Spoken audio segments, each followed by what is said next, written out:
Chapter 1399. The two continents had entered an era of communication. Qin Feiyang didn't care at all. There was a saying that went, "Counter soldiers with arms, water with an earthweir." It was useless to worry all day, so it was better to face it calmly. On a mountain peak, Qin Feiyang and Old Man Qin stood side by side. Old Man Qin looked in the direction of the imperial city and frowned.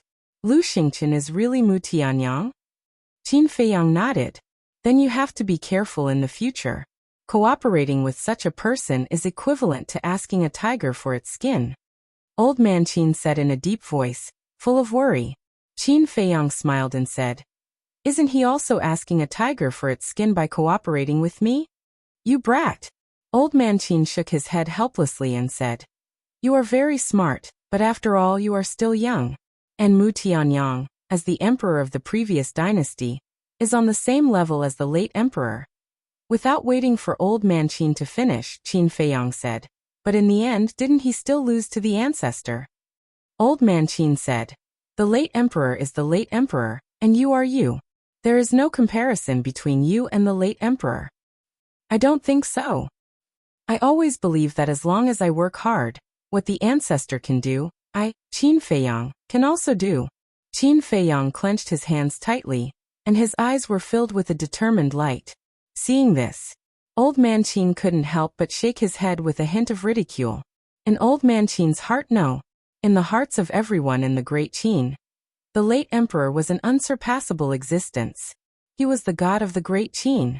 Therefore, in Old Man Qin's view, Qin Feiyang's thoughts were a little too naive. Qin Feiyang didn't take it to heart and said with a smile, "There is still half a month before the miracle opens. Old man, where are you going during this time?" "Me." Old Man Qin fell silent. A moment later, he laughed self-deprecatingly and said, "Now this old man is already a traitor. Where else can I go?" Qin Feiyang sighed deeply and said with a smile, "I do have a place, but I don't know if you are willing to go." "Where?" Old Man Qin. "Ancient pagoda." Qin Feiyang said.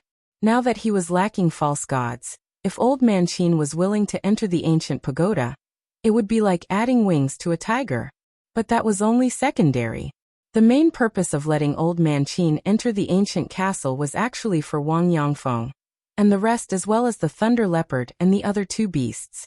Now, Wang Yangfeng and the others, as well as the thunder leopard and the other two beasts, had already reached the peak of the 9-star combat emperor realm. It was urgent for them to comprehend the ultimacy of becoming gods. But it was common knowledge. To comprehend the profound meaning of becoming a god was not an ordinary difficulty. Therefore, if they had the help of Old Man Qin, who was a ready-made fake god, they would definitely be able to comprehend it much faster than if they were to comprehend it on their own. Furthermore, they hadn't opened the door of potential yet, so they needed Old Man Qin's help. Ancient pagoda. Old Man Qin remained silent. Qin Feiyang smiled and said, "Don't worry, I won't restrict your freedom. You can leave or stay as you wish." Old Man Qin raised his head and looked at Qin Feiyang. Seeing Qin Feiyang's sincere expression, he nodded and smiled. "All right, this old man is also very curious. What kind of spatial divine item is that ancient pagoda? But before we go to the ancient pagoda, can you let this old man take a look at your ancient castle first?" "Of course." Qin Feiyang was overjoyed. With a wave of his hand, the two of them entered the ancient castle. "Greetings, Old Man Qin." Fatso, Wang Yangfeng and the others all stood up and bowed. Old Man Qin looked at them one by one. In the end, Old Man Qin's gaze locked onto Fatso, Wolf King, Lu Hong, and the pangolin beast who had followed Qin Feiyang since the beginning. His old eyes were filled with disbelief. These guys had actually already stepped into the combat emperor realm? Oh my god! How did they do it? Even if they had opened the gate of potential, it was impossible for them to be so fast. Qin Feiyang rolled his eyes and said with a mysterious smile, "Old Man Qin, tell me a secret, but you have to promise me that you won't tell anyone, including the emperor." Old Man Qin was startled. He turned to look at Qin Feiyang and asked suspiciously, "You're so cautious, what secret?" "Promise me first," Qin Feiyang said. "All right, this old man promises." Old Man Qin nodded. Qin Feiyang laughed. Actually, the time rules inside this ancient castle are different from outside. What do you mean? Old man Qin was puzzled. What I mean is that there is a difference between the time here and the time outside. 10 days in the castle, 1 day outside. Fatso chuckled. What? Old man Qin was dumbstruck. 10 days in the castle, only 1 day outside? What a joke. How could there be such a heaven-defying thing? However, when he looked at the others, he found that they were all serious and didn't seem to be joking at all. Old man Qin swallowed his saliva, looked at Qin Feiyang and asked, Really? Qin Feiyang nodded. Old man Qin's expression became dull again. He really couldn't accept it. This was simply too ridiculous. After a long time, Old man Qin finally calmed down the shock in his heart and scanned the crowd. It turned out that this was the reason why everyone had improved so quickly. Phew. He let out a long sigh of relief, looked at Qin Feiyang and said, Let's go to the ancient pagoda to take a look. All right. Qin Feiyang nodded.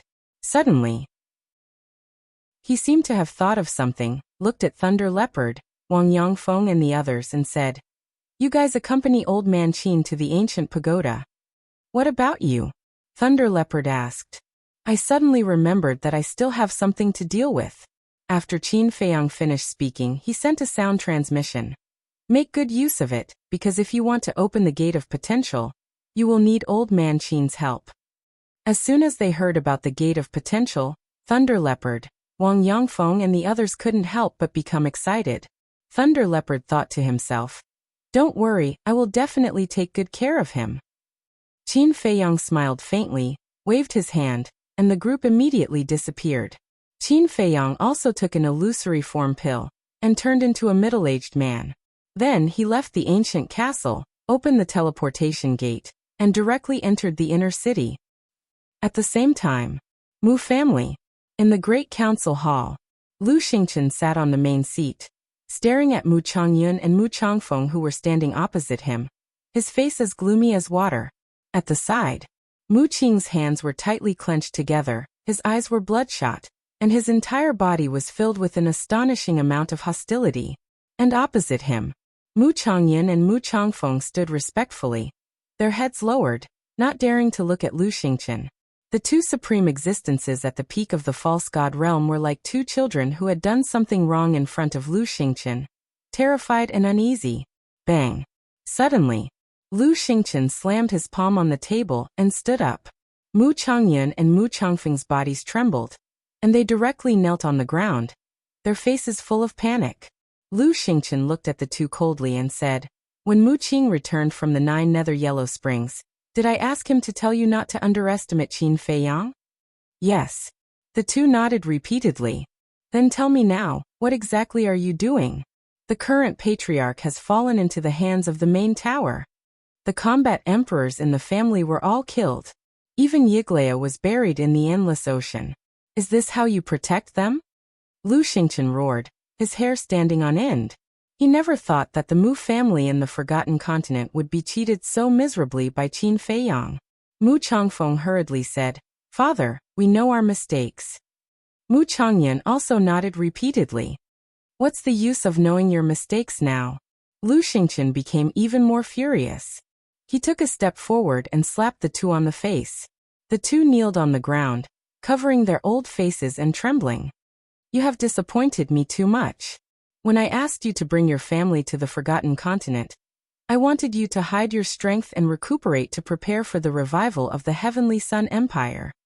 But now, apart from the two of you, what is left of the Mu family? What are you standing there for? Answer me. Lu Xingchen roared. Mu Changfeng's body trembled, and he said in a low voice, The strongest people left now are combat saints. I can't hear you, speak louder. Lu Xingchen shouted. Mu Changfeng quivered and shouted, Among the people left in the Mu family, the strongest is a 9-star combat saint. The strongest is a 9-star combat saint. Lu Xingchen coldly looked at the two, and said, Then tell me, with the strength of the Mu family now, how can we destroy the great Qin Empire? The two lowered their heads, not daring to breathe loudly. Mu Qing glanced at Mu Changfeng and Mu Xingchen before walking to Lu Xingchen's side. He cupped his hands and said, My lord, You can't blame the two ancestors for this. It's all because Qin Feiyang is too hateful. Qin Feiyang. Lu Xingqian muttered to himself, his eyes filled with murderous intent. From the time the two ancestors said, when Qin Feiyang came to the Forgotten Continent, it just so happened that Shenmei was kidnapped by the imperial tutor. In my opinion, Shenmei being kidnapped by the imperial tutor was most likely a trick set up by this bastard. Mu Qing said again, his tone was quite gloomy.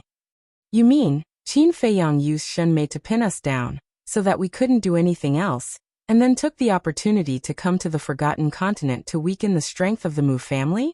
Lu Xingqian said. That's right. While cooperating with us, he is also thinking of ways to deal with the Mu family. This bastard is really a despicable person. Mu Qing gnashed his teeth. This debt, I will find him to settle it. Lu Xingqian coldly snorted, looking at the two and said, Mu Qing told me that the Mu family has given birth to many fake gods in these years. Where are they now? Mu Changfeng respectfully said. They are guarding second uncle's remnant soul. Lu Xingqian said. Did anything happen to second uncle's remnant soul these years? No. The two said. Fortunately, there were no accidents. Otherwise the two of you will not be able to atone for your sins even if you die. Immediately take me to second uncle's remnant soul, Lu Xingqian said. Yes. The two respectfully responded, then got up, ready to take Lu Xingqian away. Seeing this, Mu Qing hurriedly grabbed Lu Xingqian's arm and asked, Lord, what about my father? When are we going to save him? The foundation of the main tower is not as simple as you think. Even if all the fake gods of the Mu family are dispatched, they may not be able to save your father, unless we can catch them off guard. Moreover, now that Qin Feiyang has been eyeing us covetously, the other fake gods of the Mu family should not be exposed to the world too early, Lu Xingqian said expressionlessly. Then are we just going to ignore it? Mu Qing's face was full of anxiety. To achieve great things, someone must be sacrificed. Lu Xingqian said, his expression incomparably cold. Chapter 1400. Mu Changfeng glanced at Mu Qing and said to Lu Xingqian telepathically, Mu Qing's all-seeing eye is very important to the Mu family, so I think we can't ignore his father. That's what I think too. He has already lost a sister. If he loses his father as well, I'm afraid he will be disheartened. They might even harbor grudges and resentment toward you and the Mu family. Mu Changyan thought to himself. Lu Xingqian raised his eyebrows and looked at Mu Qing. Well, for your sake, I'll try my best to save your father. Really? Mu Qing's spirit was lifted. Yes. Lu Xingqian nodded. Thank you, Lord. Mu Qing hurriedly kowtowed and thanked him. Lu Xingqian smiled and said, Get up. You probably haven't seen my second brother's remnant soul, right? Come with me to take a look. Yes. Mu Qing replied and stood respectfully behind Lu Xingqian. Lu Xingqian nodded to Mu Changfeng and Mu Changfeng. The two of them understood and immediately led Lu Xingqian and Mu Qing out of the meeting hall, disappearing in the other direction of the city like lightning. Clouds and mist lingered there. Even if one looked closely, nothing unusual would happen. However, as soon as Lu Xingqian and the other three entered the clouds and mist, they instantly disappeared without a trace. It was as if they had evaporated into thin air. At the same time, Chief Pagoda. At the top of a giant mountain, the Chief Pagoda Master stood at the edge of the cliff and looked at the space-time gate above the Pill Pagoda. His eyes flickered. Gong Sunbei stood respectfully behind him and sighed. I didn't expect Lord Snow Python to open a passage between the Imperial Capital and the Central Divine Kingdom. In the future, whether it's the Central Divine Kingdom or the Great Qin's Imperial Capital, I'm afraid that both will fall into chaos. His face was full of worry. The Chief Pagoda Master said, This is inevitable, but it's also a good thing for us. A good thing? Gong Sunbei was suspicious. Chief Pagoda Master said, Let's wait for Elder Wang to return. Whoosh. Before his voice faded, Wang Su cut through the sky and landed directly on the mountain peak. How is it? Chief Pagoda Master asked. Wang Su said, This old man saw Emperor Hong, the son of Emperor Qin, and Great Qin's imperial preceptor. What? The Qin Emperor actually has a son who is still alive. Gong Sunbei was shocked. Chief Pagoda Master's face also sank slightly. He asked, "What is the cultivation level of this Emperor Hong?" "Very strong. According to this old man's analysis, it should be similar to Mu Changfeng," Wang Su said in a deep voice. "If that's the case, he's a heavenly semi-divinity realm cultivator," the Chief Pagoda Master muttered. His eyes flashed as he asked, "Then what is their relationship with Qin Feiyang?" Although it's only been a short time, it's not hard to tell from their expressions that they don't have a good impression of Qin Feiyang, Wang Emo said. Gong Sunbei said, "Wait, Emperor Hong is the son of Emperor Qin, and Qin Feiyang is also a descendant of Emperor Qin. Moreover, he received Emperor Qin's teachings. How could Emperor Hong not have a good impression of Qin Feiyang?" "This old man is not sure." Wang Su shook his head. Chief Pagoda Master sneered. "It seems that the situation in the Great Qin Empire is also very chaotic." Wang Su asked, "Then, should we send someone to the imperial capital to investigate?" "No need. Wang Zicheng and the others have already entered the imperial capital. I believe that the matter of Great Qin will soon spread to the central divine kingdom." Chief Pagoda Master smiled. Gong Sunbei heard this and asked calmly, "My lord, what exactly do you want to do?" "What do I want to do? Qin Feiyang has schemed against my Chief Pagoda time and time again. Of course, I can't just let it go like this." Chief Pagoda Master sneered, killing intent surging in his eyes. Sigh. When will revenge breeds revenge? Gong Sunbei sighed inwardly. However, he also knew that he couldn't control Chief Pagoda Master. "That's right. This old man also discovered something," Wang Su said. "What is it?" Chief Pagoda Master asked. "Mu Zhongyun brought a young man into the Forgotten Continent," Wang Su said. Chief Pagoda Master said, "Gong Sunbei and I have been here all this time, and we also saw that young man. Is there a problem with him?" "Yes. And there's a big problem with him.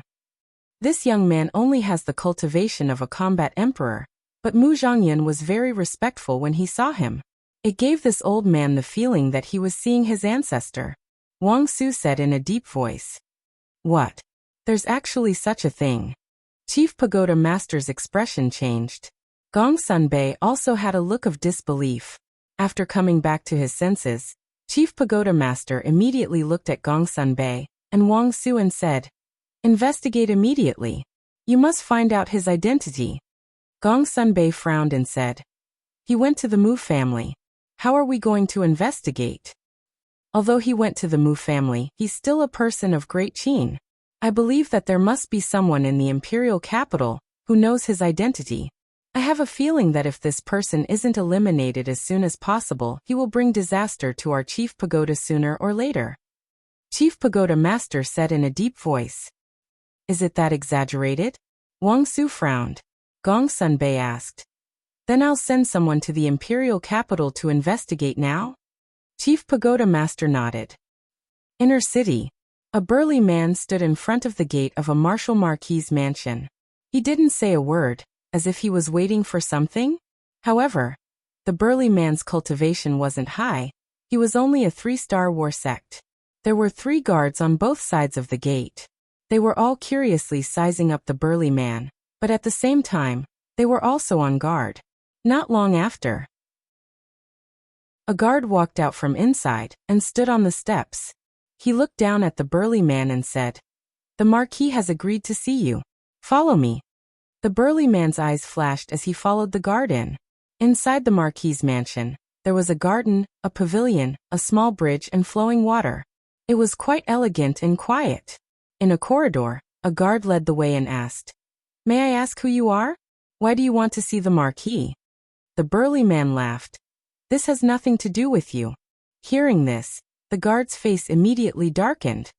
He turned and stared at the burly man, a cold light flashing in his eyes. The burly man chuckled and said, "Did I say anything wrong? I'm looking for Marquis Xiao. It has nothing to do with you."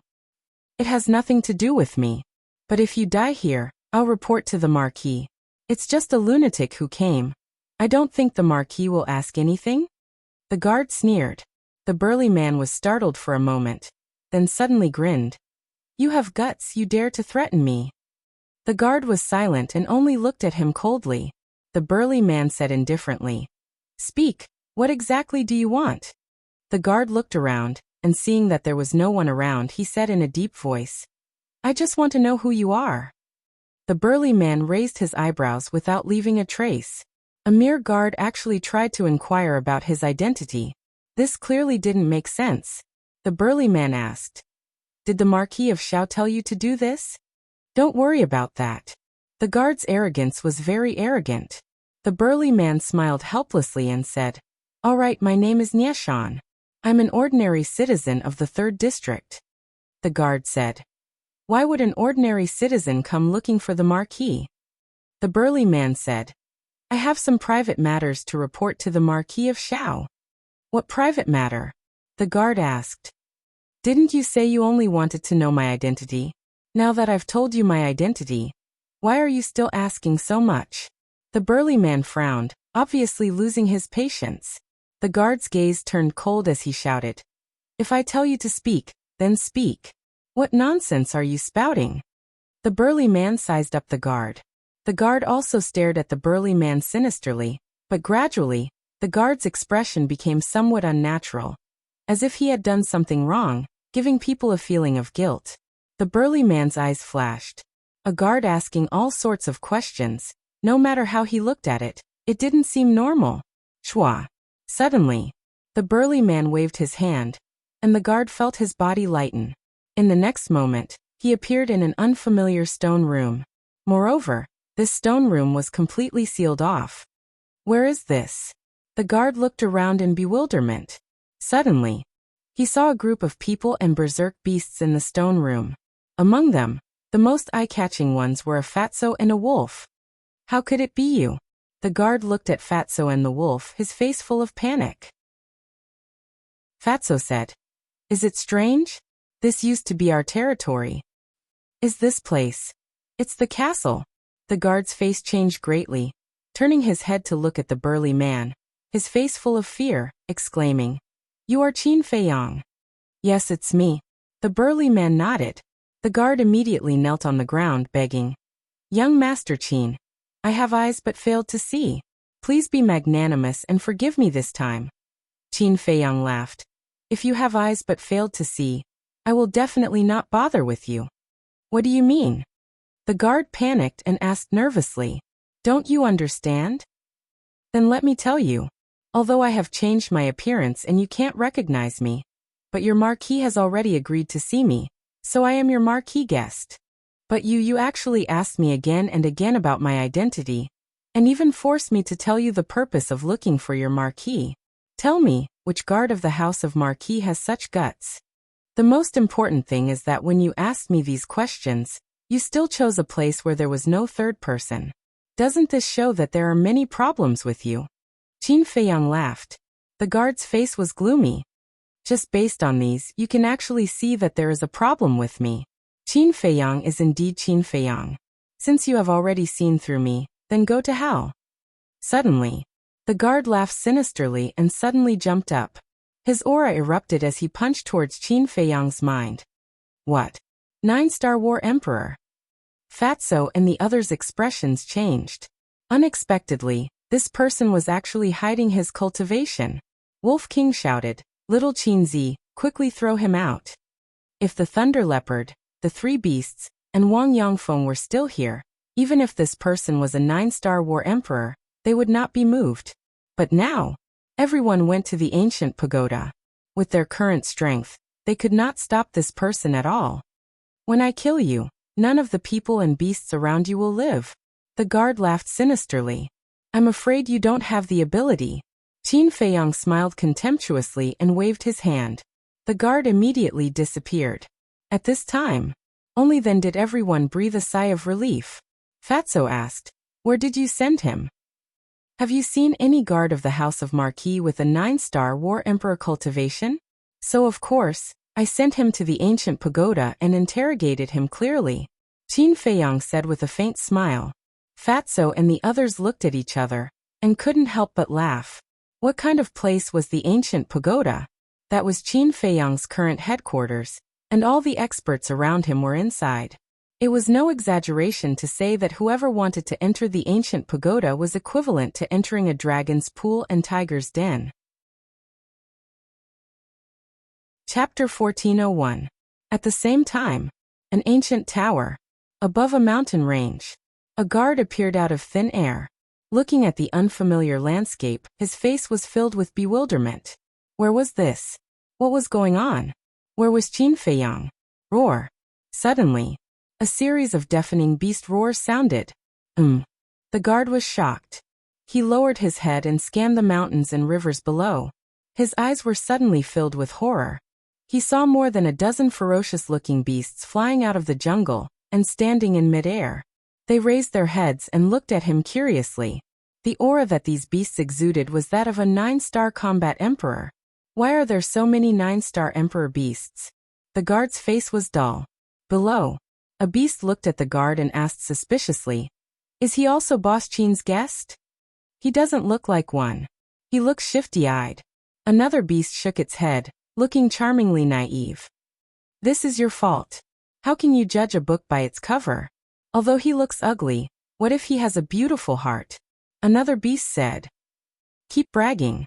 In this world other than Boss Qin, which human isn't a cunning old fox?" Wrong. Boss Qin is also very cunning, but his cunning is targeted at outsiders. Stop talking. This guy is definitely not a good person. Let's be careful. The group of ferocious beasts looked at the guards warily while commenting, and they didn't transmit their voice. The guards heard every single word. "I look shifty-eyed?" His face suddenly darkened and he shouted, "You're courting death." The group of beasts was stunned. Boom. The guard took a step forward, and a terrifying aura rushed towards the group of ferocious beasts with an overwhelming force. "Are you sure you want to make a move?" A beast looked at him strangely. "Why? Do you think you have the advantage because you have more people?" The guard looked disdainful. Although these beasts were all 9-star combat emperors, he was confident that he could kill this group of beasts with his perfect battle art. Hee. The group of beasts immediately laughed. "What's the situation?" Seeing this, the guard was surprised. Suddenly, one of the beasts roared, "Brothers, someone wants to bully us. Come and help." His voice was like a great bell, resounding in all directions. Roar. Immediately, deafening roars rang out one after another from the surrounding mountains and rivers. What?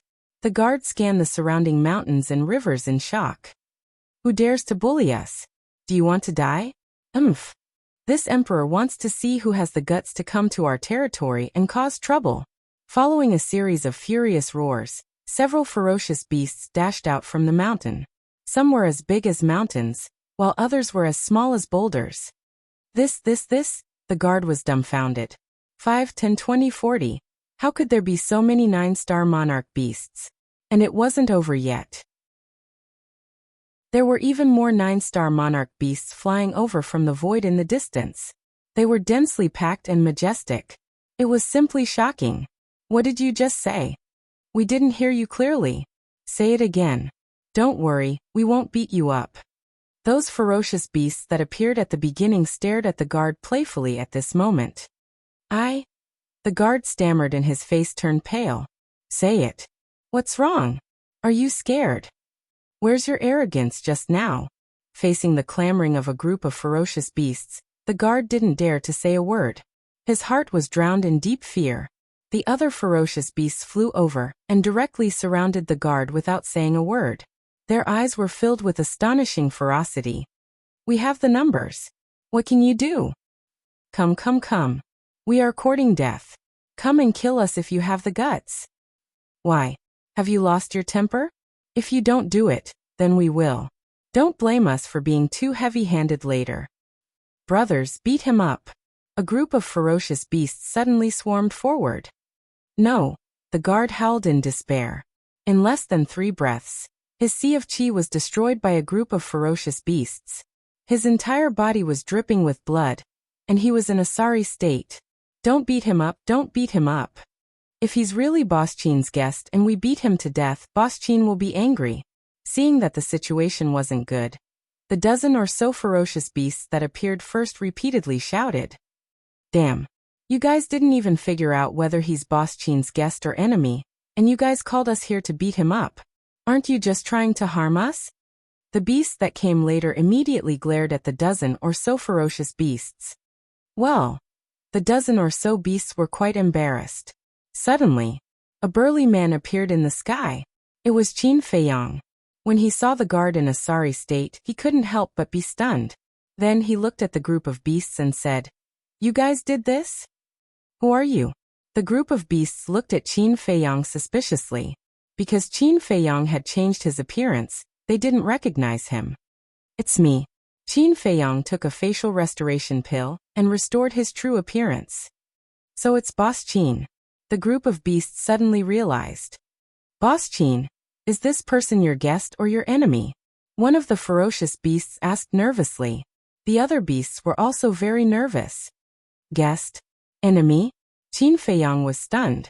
He looked at the guard and the group of beasts suspiciously and suddenly understood. Cough. He coughed and said with a straight face, "He's my guest. How can you be so rude to him?" "Ah, your guest. Sorry, it's our fault. The group of beasts suddenly lowered their heads. Their eyes were full of panic, like a group of children who had done something wrong. Qin Feiyang continued with a straight face, "Beating my guests like this, you guys are too bold. Tell me, how should I punish you now?" "Don't. We didn't do it on purpose."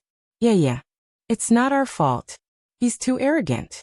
As soon as he came in, he said he wanted to kill us. We can't just sit and wait for death." The group of beasts felt wronged. Puff. Qin Feiyang couldn't help but laugh. "Boss Qin, what are you laughing at?" The beasts looked at him suspiciously. "You know what? You guys are too cute right now. I'm just teasing you guys. This person is not my guest." Qin Feiyang laughed. "Teasing us?" The group of beasts looked at each other. "Boss Qin, how can you do this? Don't you know that this will scare us to death?"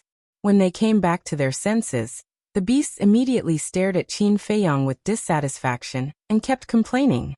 Qin Feiyang shook his head and waved his hand. Okay, it's my fault. I apologize to you guys. Now get out of the way. I have something to ask him. You have to compensate us for the mental damage."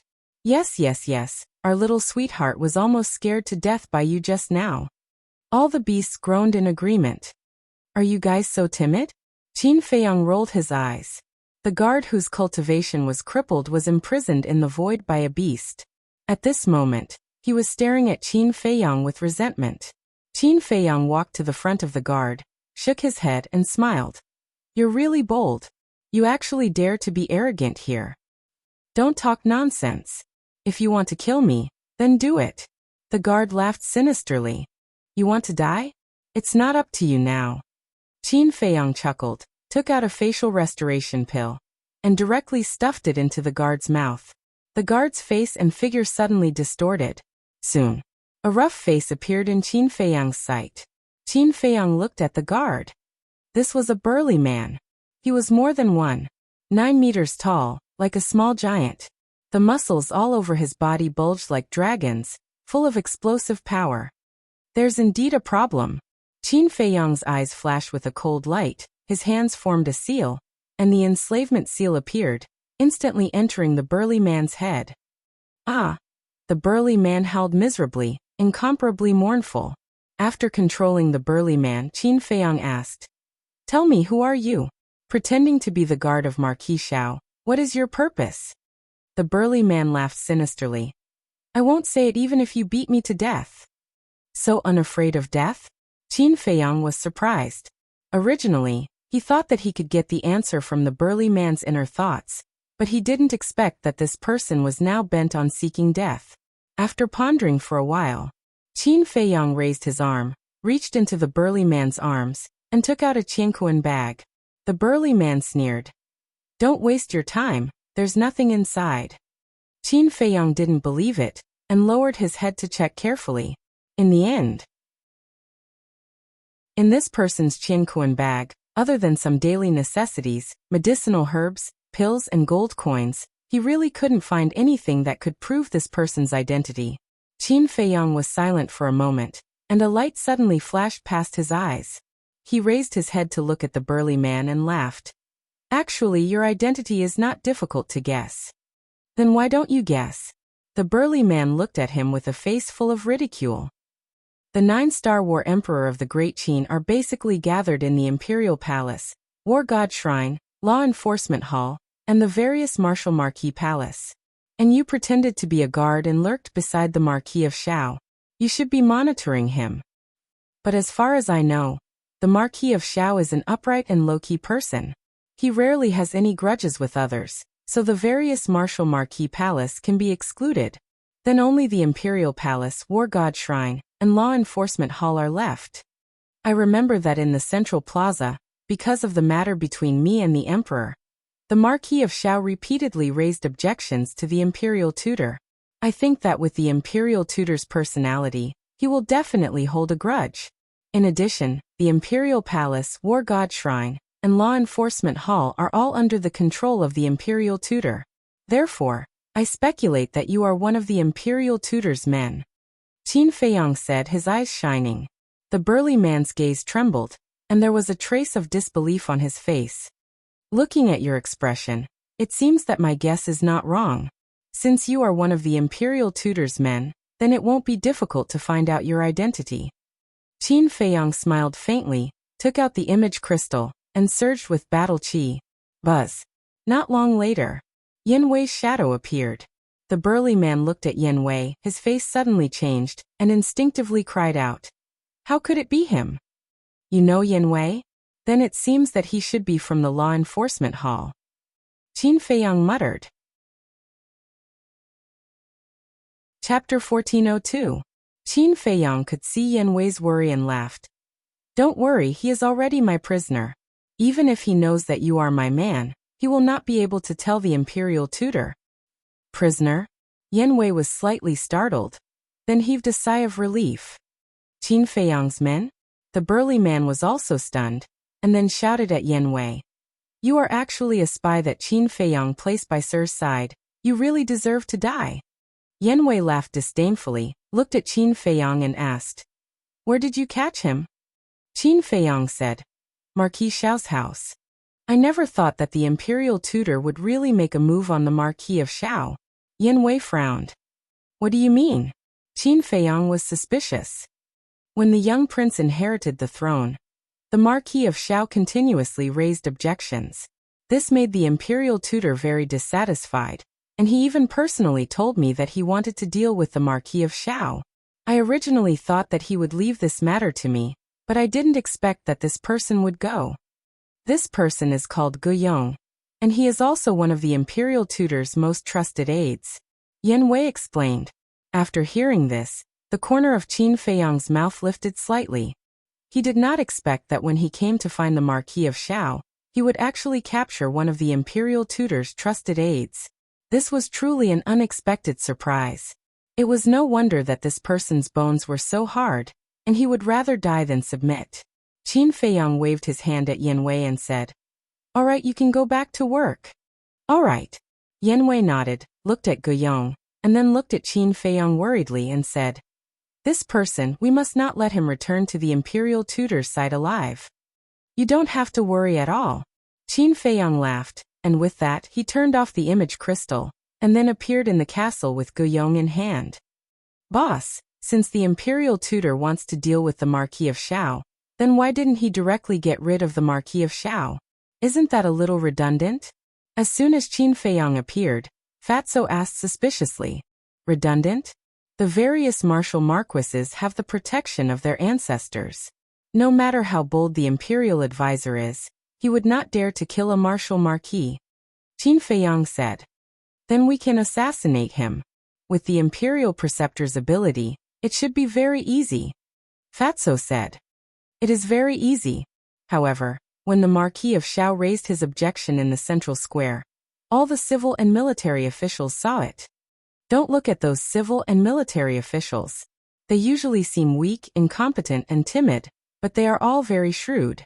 They all know in their hearts that the Marquis of Shao had angered the Imperial advisor.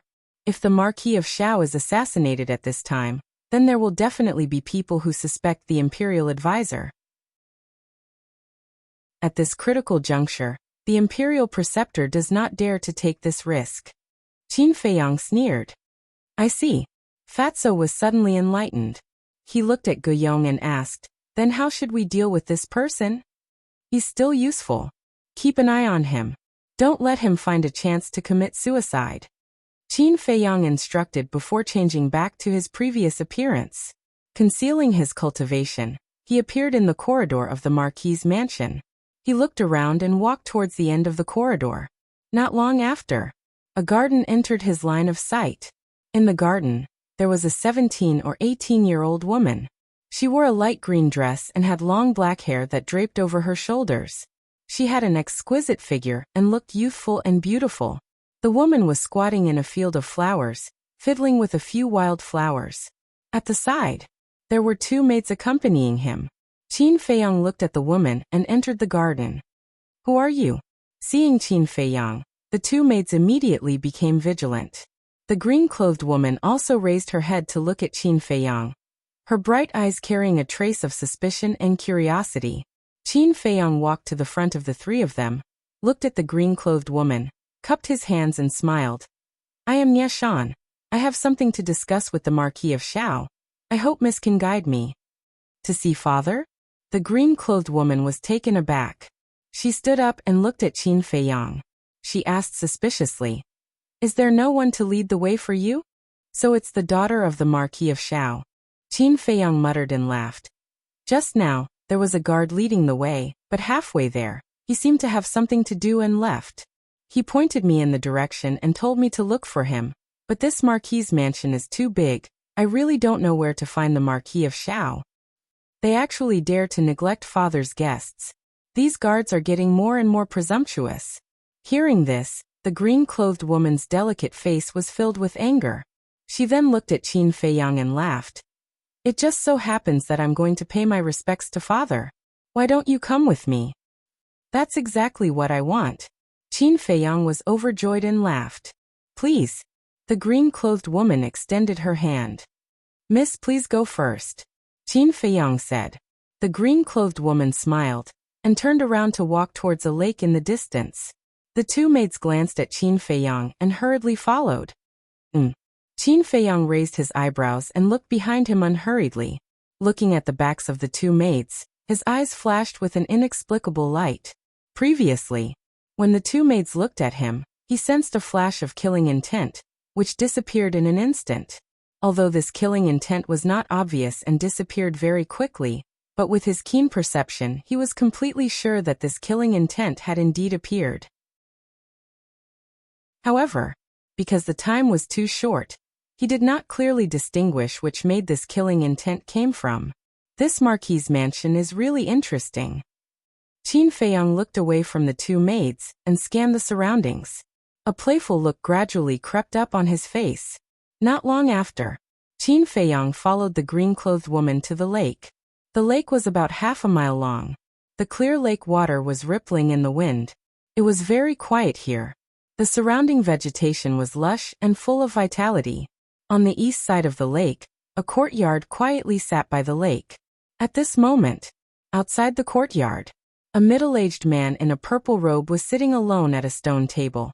He was drinking tea while looking at the surface of the lake. He looked like he had a lot on his mind. That's right. This person was Marquis Shao. Father is over there. The green-clothed woman said to Qin Feiyang, and trotted towards the middle-aged man. At the same time she exclaimed, Father! The green-clothed woman's voice awakened Marquis Shao. He raised his head to look at the green-clothed woman. His weather-beaten face suddenly revealed a trace of doting.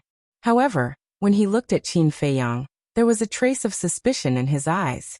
Soon, the four of them walked in front of Marquis Shao. Greetings, Marquis. The two maids bowed. Greetings, Marquis Shao. Qin Feiyang also cupped his hands and bowed. Yes. Marquis Shao nodded, looked at Qin Feiyang and asked, Are you the person that the guard mentioned before? Yes. Qin Feiyang nodded. Marquis Shao asked, Why are you looking for this Marquis? This? Qin Feiyang glanced at the green-clothed woman and the two maids. As a Marquis, how could he not understand what Qin Feiyang meant? He said indifferently, There are no outsiders here. If you have something to say, just say it. That's not necessarily true, Qin Feiyang said meaningfully. Marquis Xiao raised his eyebrows and pointed to the green-clothed woman. She is this Marquis's daughter. You still don't believe me? Qin Feiyang said. Marquis's daughter, naturally there's no problem. What do you mean? According to what you said, there's a problem with my two maids. Don't be too presumptuous. They grew up with me. Although they are my maids on the surface, we are actually like sisters. The green-clothed woman said angrily. Kair, don't be rude. Marquis Xiao berated, looked at Qin Feiyang and said, if you have something to say, then say it quickly, otherwise this Marquis will give the order to leave. Sigh. Marquis is in danger right now, but he doesn't know about it at all. How sad. Qin Feiyang sighed. Impudent. Marquis Xiao suddenly stood up, and a terrifying emperor's might pressed towards Qin Feiyang. Qin Feiyang's eyes flashed. He suddenly turned around and rushed towards the two maids. What are you doing? The two maids immediately retreated in fear. The green-clothed woman's expression also changed and she shouted, Father, quickly stop him. Marquis Xiao was furious, and slapped towards Qin Feiyang's back. But Qin Feiyang ignored him, stared at the two maids and muttered, let's see how long you can hide. Boom. The aura of a 5-star war emperor suddenly erupted. What? So strong? Marquis Xiao was shocked, and immediately used his full strength, the battle qi in his palm surging out. At the same time, Qin Feiyang had already arrived in front of the two maids, raised his hands, and grabbed towards the two maids' heads. His 10 fingers were bent like 2 eagle claws.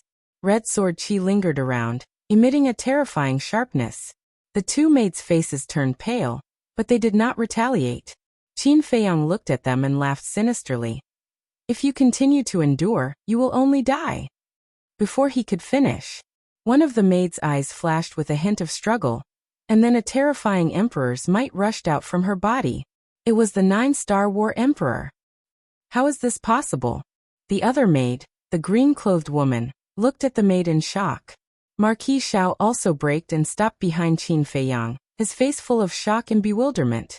The maid glanced at Marquis Xiao, stared at Qin Feiyang sinisterly and said, You dare to destroy my plan no matter who you are?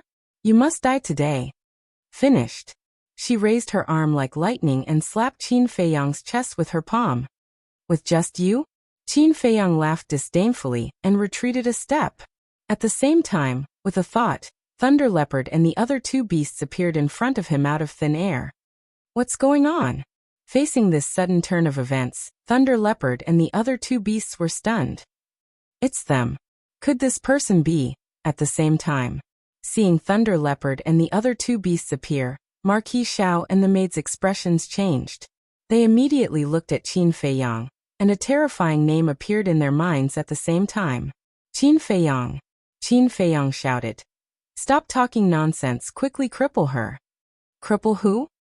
Thunder Leopard and the other two beasts turned to look at Qin Feiyang with dumbfounded expressions. They couldn't hear anything from the inside of the ancient pagoda, so even now, they still hadn't figured out what was going on. Her. Qin Feiyang pointed at the maid. Thunder Leopard and the other two beasts looked at the maid, their eyes suddenly bursting with an astonishing ferocious light. Although he didn't know what was going on, the person that Qin Feiyang wanted to kill was definitely an enemy. Seeing this, the maid turned around and fled. Heh. Thunder Leopard grinned, turned into the power of thunder, and instantly caught up to the maid, slapping her back with his claws. Ah! The maid let out a blood-curdling scream and fell into the lake below, splashing up huge waves. Thunder Leopard stood in the air, looked at the lake with contempt, and said, Second brother, third brother, I'll leave the rest to you guys. Let's end this quickly. Qin Feiyang added. Don't worry. We don't need 5 breaths of time to end the battle. After all, we are from the Sea of Samsara. Fighting in the water is our forte. Chapter 1403. Boom. Crash. At the bottom of the lake, a series of earth-shattering sounds rang out. On the surface of the lake, waves covered the sky. The entire house of Marquis was trembling violently. Cracks spread out in all directions with the lake as the center. Qin Feiyang, tell your 2 subordinates to hurry up, or else the house of Marquis will be destroyed. Seeing this scene, Marquis Xiao was burning with anxiety. But before he could finish his sentence, the battle fluctuations subsided. Dong. The seal and leopard brought a bloody woman out of the lake and landed in front of Qin Feiyang. I said it won't take 5 breaths, so it won't take 5 breaths. Done. Seahorse said with a triumphant smile. Very good. Qin Feiyang nodded. Whoosh. At this moment, accompanied by the sound of something tearing through the air, the guards of the house of Marquis rushed over. Qin Feiyang looked at Marquis Xiao and said indifferently, You should know what to say, right? Marquis Xiao took a deep look at Qin Feiyang and nodded. I know. Qin Feiyang waved his hand and disappeared without a trace with the 3 beasts and the woman. Not long after, the guards of the house of Marquis rushed over. When they saw the lake that was filled with cracks, their expressions changed drastically. A guard captain asked, Marquis, what's going on? Marquis Xiao laughed. Just now this Marquis was teaching Kai, or how to cultivate, and accidentally made some noise. Everyone, don't panic. Teaching the young miss to cultivate? The group of guards were stunned. The guard captain smiled bitterly. Marquis, you don't have to make such a big commotion when teaching the young miss to cultivate, do you? We thought that a strong enemy had come to invade. I've made you worry. If there's nothing else, you can leave first. Marquis Xiao smiled apologetically and waved his hand. Yes. The captain of the guards respectfully replied, and left with a group of guards. But just as the group of guards left, another figure descended above the lake. Marquis Xiao raised his head and his expression immediately changed. He bowed and said, Greetings, Imperial Advisor. That's right. The person who came was the Imperial Advisor. He came really fast. Inside the castle, Qin Feiyang's eyes flashed. Then he steered the ancient castle and flew away silently. The Imperial Advisor glanced at the lake, looked at the Marquis of Xiao and said with a frown, Just now, I heard a very strong battle fluctuation coming from you. What happened? Marquis Xiao said, Thank you for your concern, Lord State Preceptor. I was just teaching my daughter cultivation just now. There's nothing else. Really? The Grand Master looked at the green-clothed woman. The woman in green nodded. She looked slightly flustered. This was an instinctive fear of the Imperial Preceptor. The Imperial Preceptor sized up the 2 of them, and suddenly released his divine sense. It surged out in all directions and instantly enveloped the entire Marquis residence. Soon, his face suddenly darkened. Unexpectedly, he did not sense Guyong's aura at all. Could it be that the shockwaves from the previous battle were related to Guyong and his companion? However, he did not say anything. He coldly glanced at the Marquis of Xiaowu, then opened the teleportation gate and left. Only when the teleportation gate dissipated did Marquis Xiao let out a sigh of relief. The woman in green asked, Father, isn't this Imperial Preceptor too concerned about us? Marquis Xiao said in a deep voice, It's not as simple as you think. What do you mean? The green-clothed woman was suspicious. That maid's identity had just been exposed by Qin Feiyang, and the Imperial Preceptor had already arrived at our Marquis residence. What does this mean? It means that the Imperial Preceptor has been paying attention to the movements of our Marquis residence. I guess that maid is most likely a spy that the Imperial Preceptor planted by your side. Marquis Xiao said. What? Why would he do that? The green-clothed woman's expression changed. The remaining maidservant was also shocked. Why else? It must be because I repeatedly raised objections to Emperor Hong in the central square and angered him. Marquis Xiao coldly snorted. This old thing is too much. The green-clothed woman's face was filled with anger, and her bright eyes were filled with disgust. His Majesty Hao Tian is young and ignorant, and is unable to handle state affairs. As for Emperor Hong, he lives in seclusion and has no intention of managing these things. Right now, the person controlling the power behind the scenes is the Imperial Preceptor. In the past, when His Majesty was still alive, the Imperial Preceptor dared to deceive everyone, let alone now. Marquis Xiao sighed deeply. He couldn't help but worry about the future of the Great Qin. to be able to hear your words. It's not a waste of my trip. Suddenly, Qin Feiyang's voice sounded in the air. Following closely, Qin Feiyang and the 3 thunder leopard beasts appeared beside Marquis Xiao. Marquis Xiao was startled and asked, "Why didn't the Imperial Preceptor notice you?" Qin Feiyang said, "As soon as I saw the Imperial Preceptor appear, I left." Marquis Xiao said, "You knew that he would use his divine sense to find you?" "He's not looking for me, he's looking for his lackeys." Qin Feiyang waved his hand, and Guiyong and the maid appeared in front of Marquis Xiao. Both of them had their qi crippled and were dripping with blood. Marquis Xiao sized up Guiyong and asked in surprise, "Who is he?" Qin Feiyang said, "He is the guard who came to report to you before." "How could this be?" Marquis Xiao's face was lifeless. "When he brought me to see you, he asked me about my identity and my purpose for coming to find you. At that time, I felt that there was something wrong with him. As expected, when I crippled his qi and interrogated him, he was one of the Imperial Preceptor's men." Qin Feiyang said. "Damn it." When Marquis Xiao heard this, he flew into a rage.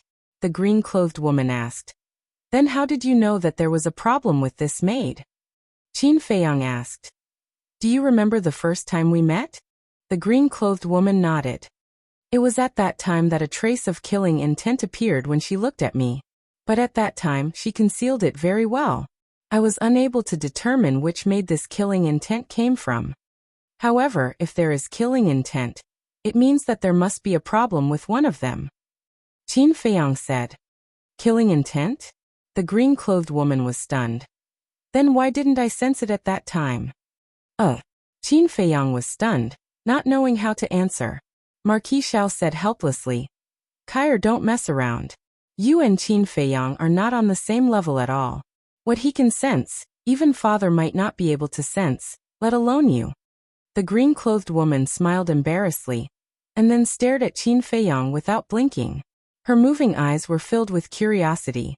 What kind of man was this? "Ooh." Marquis Xiao took a deep breath and bowed to Qin Feiyang, saying, "Thank you. If it wasn't for you, I'm afraid I wouldn't have known that there were 2 biting dogs hiding by my side." Marquis Xiao was also a smart person. After knowing the identities of the 2, he knew the intentions of the Imperial Preceptor.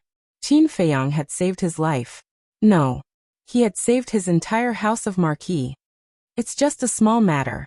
Qin Feiyang smiled faintly as he glanced at the other maid. "Then what should we do with them now?" Marquis Xiao glanced at Guiyong and the other 2, then looked at Qin Feiyang and asked. Qin Feiyang said indifferently, "You can do whatever you want. These damn things should be thrown into the lake to feed the fish." Killing intent flashed in Marquis Xiao's eyes. He reached out with both hands and directly twisted Guiyong and the other 2's necks. Then, like throwing trash, he threw them into the lake. Qin Feiyang glanced at the lake, then looked at the other maid and said, "She can't be left alive either." The maid's expression changed. She hurriedly ran behind the green-clothed woman and looked at Qin Feiyang in fear. "Don't be afraid, I will protect you." The green-clothed woman comforted her and glared at Qin Feiyang. "Why?" Marquis Xiao was also puzzled. "The Imperial Preceptor has already set his eyes on you. The Imperial Preceptor must have already discovered the deaths of Guiyong and the other 2. So he will definitely think of a way to investigate this matter," Qin Feiyang said. Marquis Xiao frowned. He looked at the maid and said, "You mean the Imperial Preceptor will make a move on her?" "That's right. Until the last moment, the Imperial Preceptor would not dare to make a move on you and your daughter." "Then she is the only one left, because she is the only one who knows," Qin Feiyang said. The green-clothed woman said, "Don't worry, she won't say anything." Yes. I will definitely keep my mouth shut." The maid also nodded her head. Qin Feiyang looked at the maid and said, "When you fall into the hands of the Imperial Preceptor, it will not be up to you to decide whether you want to say it or not." Next, he then looked at Marquis Xiao and said, "You are also clear about my current situation. If the Imperial Preceptor knows that I came to find you, then even if you have 100 mouths, you won't be able to clear your suspicions." Marquis Xiao's heart sank. What Qin Feiyang said was not without reason. With the Imperial Preceptor's methods, if he knew that Qin Feiyang had come, he would definitely accuse him of colluding with Qin Feiyang and betraying him. At that time, no one would be able to save him, and no one would be able to save his daughter. With that thought in mind, Marquis Xiao looked at the maid, his eyes filled with killing intent. The maid panicked and grabbed the green-clothed woman's arm, saying, "Miss, save me, I don't want to die." The green-clothed woman looked at Marquis Xiao and said anxiously, "Father, I promise you, she definitely won't speak carelessly." "Kai, you are still too naive. Even if we don't kill her now, she will die at the hands of the Imperial Preceptor sooner or later. You can save her from us now, but in the future, can you save her from the Imperial Preceptor?" Marquis Xiao sighed. The green-clothed woman stood in front of the maid and shook her head. "No matter what, I won't allow you to kill her." Marquis Xiao became angry and shouted, "Impudent, retreat immediately." "No." The green-clothed woman shook her head. Marquis Xiao looked at the green-clothed woman, and a trace of helplessness gradually crept up in his eyes. He looked at Qin Feiyang for help. Qin Feiyang's brows also tightened. A moment later, Qin Feiyang sighed helplessly. "Fine, I'll send her to a place where no one can hurt her." "Where?" Marquis Xiao asked. "Inside my spatial divine object. But before we go, just in case, I still have to check her identity." After Qin Feiyang finished speaking, he took out a pill and threw it to the maid. "For now, I can only trouble you." Marquis Xiao smiled apologetically at Qin Feiyang, looked at the maid and said, "Hurry up and take the pill. Thank you, young Master Qin." "Thank you, young Master Qin, for not killing me." The maid hurriedly stepped forward and bowed. She then grabbed the pill and put it into her mouth. Finally, the maid's face didn't change in the slightest. Chapter 1404. Buzz. Just as Qin Feiyang was about to send the maid to the ancient pagoda, Marquis Xiao suddenly extended his hand and said, "Wait. What is it?" Qin Feiyang looked at him suspiciously. Marquis Xiao pondered for a moment, then raised his head to look at Qin Feiyang, cupped his hands and said, "I have a presumptuous request." "Speak." Qin Feiyang said. Marquis Xiao said, "I want Kai, or to go to your space-time divine object." Qin Feiyang frowned. "You have to be clear, this is not a shelter." "I know. But now the Imperial Tutor has his eyes on us. What if he makes a move on Kai? I only have one daughter. I don't want anything to happen to her, so I'm begging you." Marquis Xiao bowed. Qin Feiyang said, "Then aren't you afraid that I will harm your daughter? You should know that I am not a good person either." Marquis Xiao laughed. "Although you are indeed not a good person, but in front of righteousness, I still trust you." Qin Feiyang shook his head and smiled, then nodded. "All right, I will agree to your request, but you have to agree to one of my requests. This can be considered a fair trade." "Speak." Marquis Xiao said.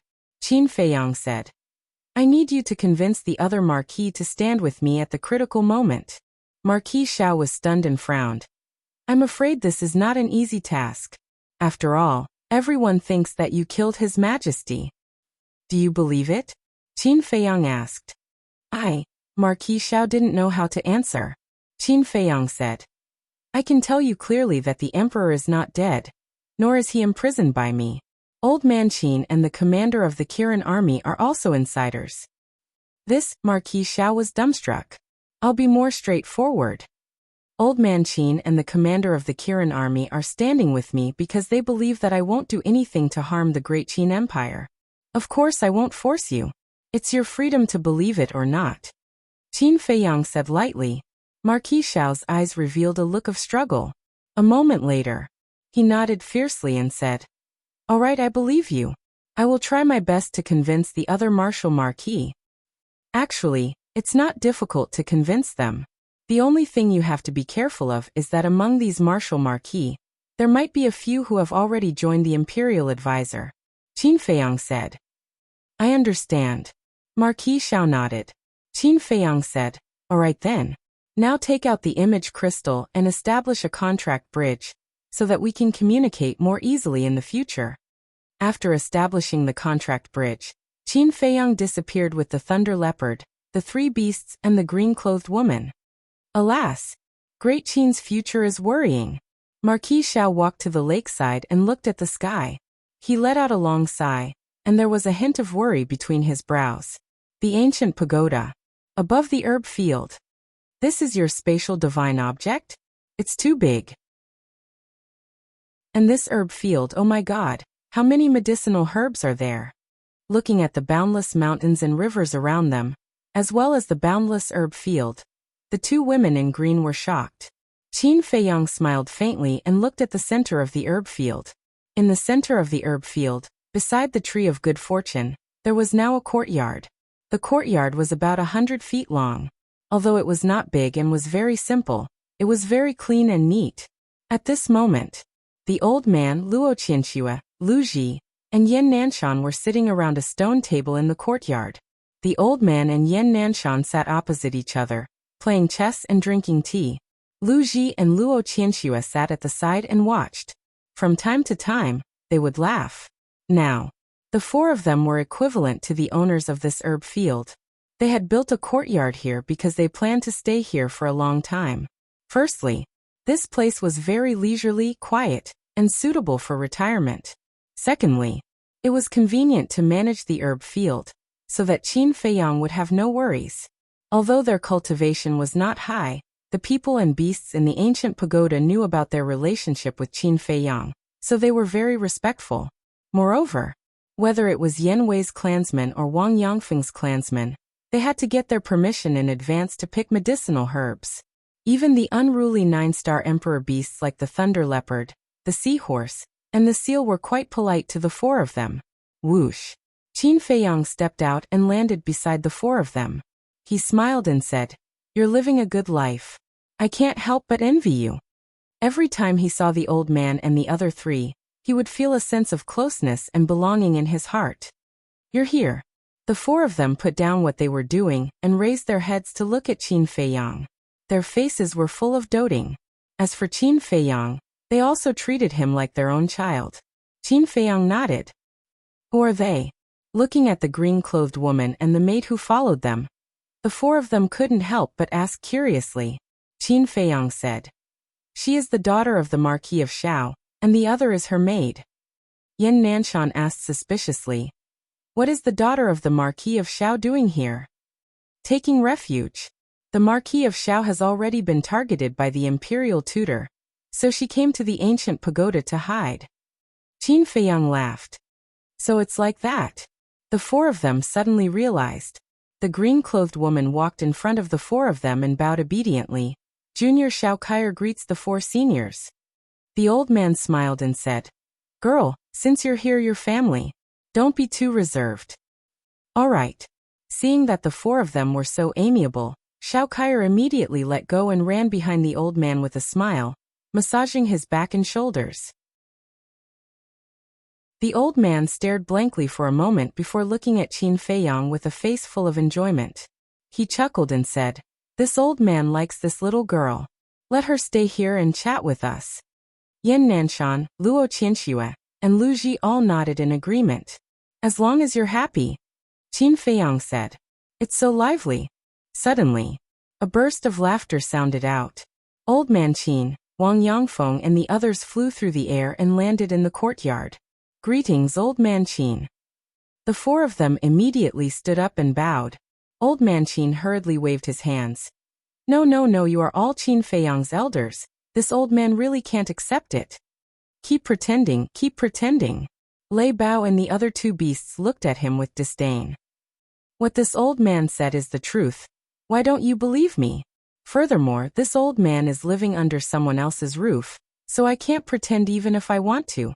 Old Man Qin glanced at Qin Feiyang, shook his head and sighed, feeling a sense of loneliness like a tiger being bullied by a dog. What else could Qin Feiyang say about this? There was nothing he could say. He could only smile helplessly. In any case, as long as these old people were happy, it was fine. Old Man Qin is actually here too. Xiao Kaier and the maid looked at each other, and hurriedly went forward to bow. "You're here too. It seems that your father is still a reasonable person." Old Man Qin glanced at the maid and smiled at Xiao Kaier. Xiao Kaier said, "Junior doesn't dare to guarantee anything else, but Junior dares to guarantee father's loyalty to Great Qin with my life. This old man doesn't dare to believe your words, but this old man believes in Qin Feiyang's vision and judgment. Since he can bring you here, it means that there is no problem with Marquis Xiao. Old man Qin said. Xiao Kaier glanced at Qin Feiyang. What kind of charm did this man have? Even old man Qin trusted him so much? Next, everyone gathered together and chatted happily. Lei Bao rolled his eyes and leaned over to Wang Yangfeng's side, whispering, Old Wang, did you mention to him about opening the gate of potential? The seal and seahorse also immediately went up. Yes. Wang Yangfeng nodded. Then how did he answer? Lei Bao asked, looking rather nervous. Sigh. Wang Yangfeng sighed. The others also lowered their heads, looking disappointed. Seeing this, Lei Bao and the other two beasts also lowered their heads, their hearts filled with disappointment. But they didn't notice that when they lowered their heads, Wang Yangfeng and the others instantly had a look of ridicule on their faces. This bastard old man is too much. Isn't that so? Now he's eating our food and living in our place. He's not even willing to help us with a small favor. No, I have to get Boss Qin to chase him out. The three beasts were indignant. Just as they were about to rush towards old man Qin in anger, Wang Yangfeng's expression changed slightly, and he hurriedly sent a sound transmission. Don't mess around, we were just teasing you. He has already agreed to help us open the gate of potential. Teasing us? The three beasts were slightly stunned and immediately flew into a rage out of humiliation, glaring fiercely at the group of people. At this moment, Qin Feiyang smiled and said, All right, you guys take your time to chat, I'll go take a look at my disciple. Although he liked the feeling of everyone gathering together to chat and laugh, he knew that he was not qualified to do so now. There were many things waiting for him to deal with. You have a disciple? Old man Qin looked at him in surprise. Qin Feiyang said unhappily, I'm at least a 4-star combat emperor now. What's wrong with accepting a disciple? Old man Qin said indifferently. Nothing, I'm just worried that you'll lead others astray. When the old man and the others heard this, they couldn't help but laugh. Qin Feiyang was helpless. Was he that bad? Ignoring everyone's laughter, Qin Feiyang closed his eyes and quickly found Wang Xiaojie and Mu Chen. Swoosh. Following closely, Qin Feiyang opened his eyes and glanced at everyone, then concealed his aura. And with a flash he instantly descended above a forest. In the forest, the bushes were overgrown, the weeds were dense, and there were berserk beasts everywhere. However, the cultivation of the berserk beasts here was not strong. They were basically between the warrior and the war emperor. Although these berserk beasts were nothing to Qin Feiyang, to Wang Xiaojie and Mu Chen, they were fatal existences. At this moment, the two of them were being chased by a few berserk beasts. Their hair was a mess and their bodies were covered in blood. They also emitted a stench, as if they were two beggars. Wang Xiaojie roared. Ever since we were thrown here, we have been chased by berserk beasts all day long. When will these days end? What's the use of complaining? Hurry up and think of a way to deal with them. Otherwise we'll all be finished today. Mu Chen was relatively calmer.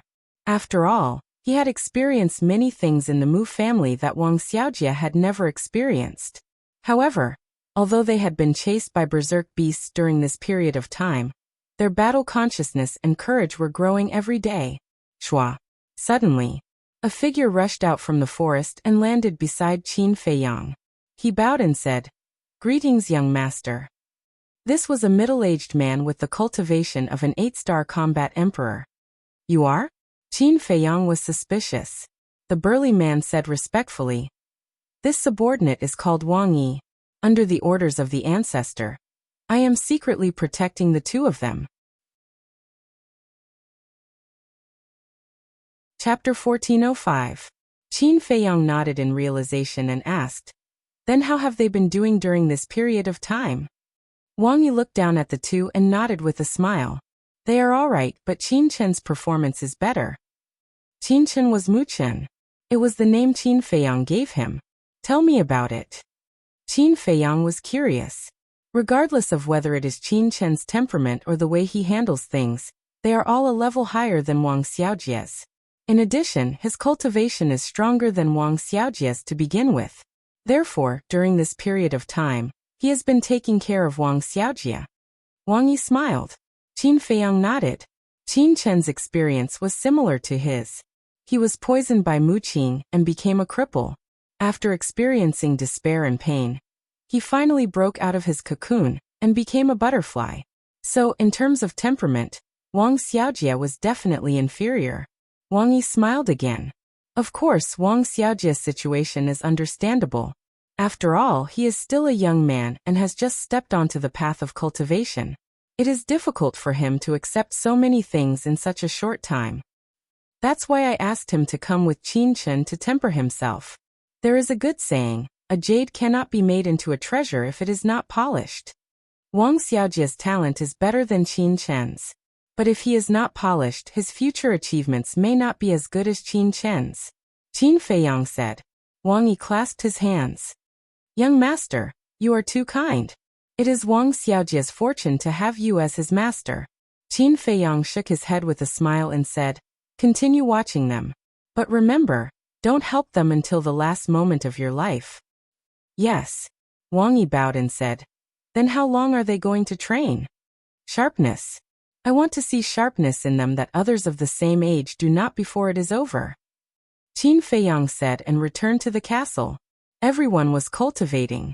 Only Dan Wangkai and Fatso were organizing the treasures from the Zhuge family.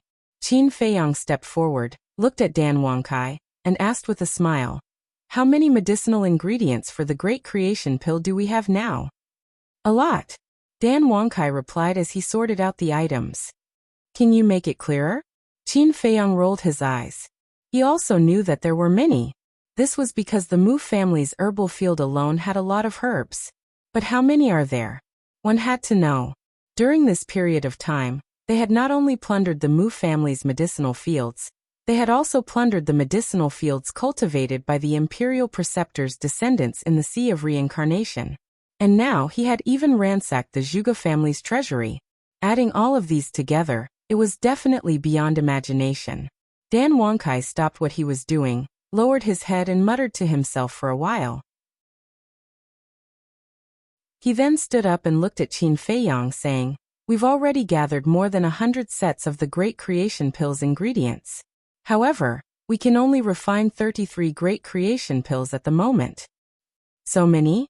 Qin Feiyang was shocked. This was truly beyond his imagination. Wait a minute. We've already gathered more than 100 sets of ingredients. Why can we only refine 33 pills? Qin Feiyang asked suspiciously. Because we only have 33 fruits of creation, Dan Wangkai said. Qin Feiyang was stunned. Then a wry smile appeared on his face. Yes. Although they had the tree of creation, only the Mu family's tree of creation had 30 fruits of creation. The other tree of creation only had 3 fruits. The fruit of creation was the most important ingredient for the Great Creation Pill. Without the fruit of creation, it was impossible to refine the pill. I've carefully checked the elixir. According to the records, the tree of creation takes 100 years to bloom, 100 years to bear fruit, and 100 years to mature. In other words, the whole process will take a full 300 years. So, if we want to refine more Great Creation Pills, we have to find another fruit of creation.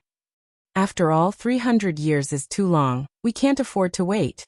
Dan Wangkai looked at Qin Feiyang and said. Qin Feiyang nodded. Apart from the Great Creation Pill, the ingredients for the Soul Concentrating Pill have been gathered for 30 portions. But the ingredients for the Spirit Concentrating Pill have only been gathered for 10 portions. Dan Wangkai said. So little? Qin Feiyang frowned. The Soul Concentrating Pill and the Spirit Concentrating Pill both have the effect of condensing the divine soul.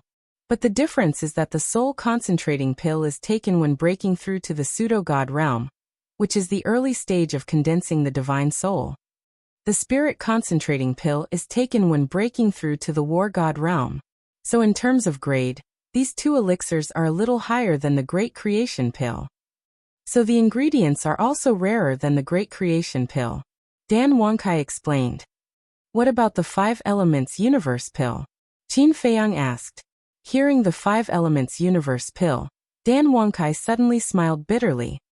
Although the 5 Elements Universe pill is of the same level as the Great Creation pill, the ingredients are rarer than the Spirit Concentrating pill and the Soul Concentrating pill. Because the essence of water, the essence of fire, the essence of wood, the essence of earth, and the essence of earth are all natural treasures that can only be found by chance. Dan Wangkai sighed. Qin Feiyang also smiled helplessly and said, "In fact, the 5 Elements Universe pill is not that important. Anyway, we have opened the door of potential and the ancient castle is a cultivation artifact. We don't care about the benefits that the 5 Elements Universe pill brings." That's true.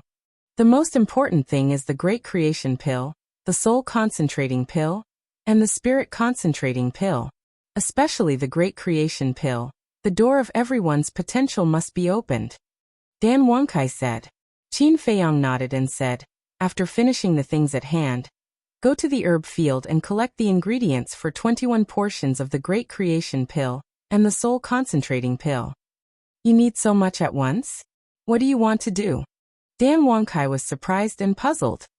Lei Bao and Wang Yangfeng have already stepped into the peak of the 9-star combat emperor realm. Before comprehending the profound meaning of becoming a god, I must help them open the door of potential.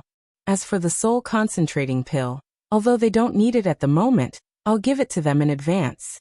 When they break through to the semi-god realm, they don't have to bother us anymore, and can take it directly.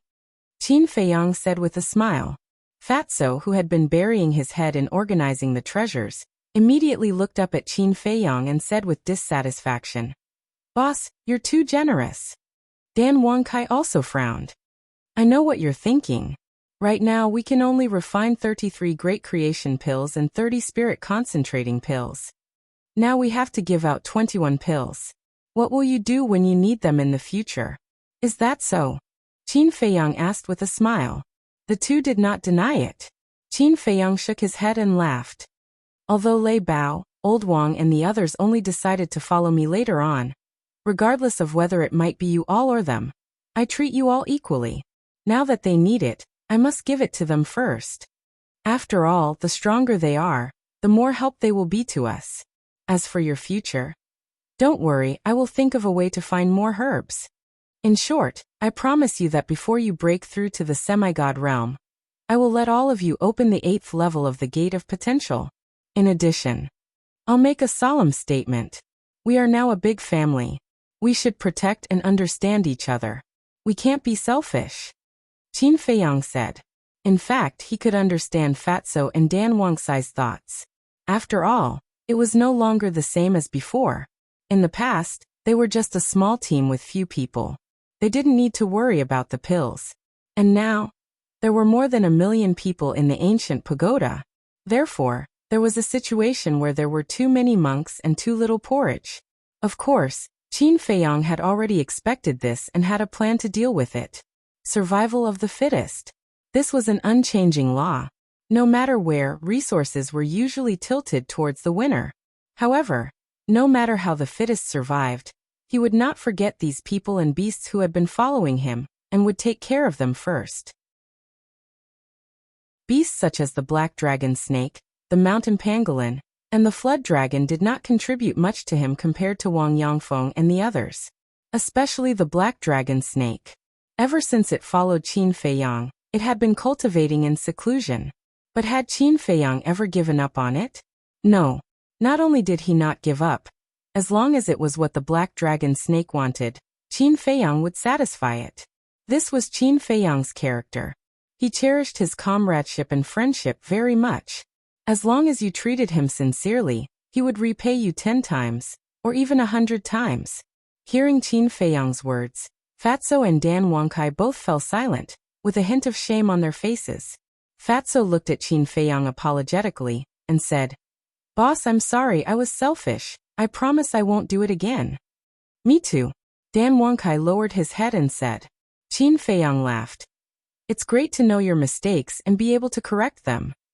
Seeing that Qin Feiyang did not look angry at all, the two of them secretly heaved a sigh of relief, and a smile crept onto their faces. "You guys go ahead." Qin Feiyang smiled. then walked to the front of the altar, opened the iron box, flipped open the 6-word divine formula, and continued to copy the Xing character formula. Actually, in terms of contribution, Dan Wangcai's contribution to Qin Feiyang was the greatest. Because ever since Dan Wangcai entered the castle, Qin Feiyang had basically never touched the pill furnace again. One had to know.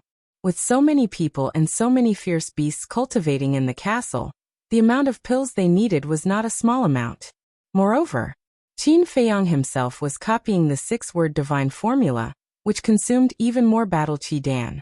If not for Dan Wangcai's help, Qin Feiyang would definitely not have been able to concentrate on cultivating like he was now. Moreover, it was also because Dan Wangcai often refined pills that he delayed his cultivation. Originally, his cultivation was not as good as Dan Wangcai's, but now he had surpassed Dan Wangcai. Therefore, Qin Feiyang was extremely grateful to Dan Wangcai. He would do his best to satisfy Dan Wangcai's requests. Time flew. The next day, Dan Wangcai and Fatso finally finished sorting out the treasures of the Zhuge family. Fatso directly entered a state of cultivation. Dan Wangcai went to the ancient tower to collect the medicinal ingredients for the Great Creation Pill and the Soul Concentrating Pill. After that, Qin Feiyang personally opened the furnace to refine pills, while Dan Wangcai assisted from the side. After all, Dan Wangcai's talent in alchemy was ultimately not as good as Qin Feiyang's. Whether it was the Great Creation Pill or the Soul Concentrating Pill, they were the same as the 9-turn Dragon Blood Pill and the Small Creation Pill. The more pill patterns there were, the higher the success rate. Therefore, Qin Feiyang had to personally refine them. However, even if Qin Feiyang personally refined them, he also wasted a portion of the Great Creation Pill and the Soul Concentrating Pill's medicinal ingredients. Because these 2 pills were too difficult to refine. Whether it was the heat or the technique, they all had to be done perfectly. After the refinement, Qin Feiyang was sweating profusely, to the point that water could be wrung out of his clothes. It was also because of the waste of a set of medicinal ingredients that there were only 11 complete sets of medicinal ingredients left for the Great Creation Pill, and 8 complete sets of medicinal ingredients for the Soul Concentrating Pill. However, Dan Wangcai looked at Qin Feiyang with a face full of admiration. For such a difficult pill to refine, only 1 set of medicinal ingredients was wasted. His attainments in alchemy were truly astonishing. If it were him, he might not even be able to successfully refine a pill with 5 sets of medicinal ingredients. Chapter 1406. After refining the Great Creation Pill and Soul Condensing Pill, Qin Feiyang rested for a while and refined some small creation pills. As for the potential pill, he already had it, so there was no need to refine it. After doing all this, Qin Feiyang continued to copy the Xing formula. Elixir King Kai brought the pills into the ancient pagoda and handed them to Wang Yangfeng and the Thunder Leopard.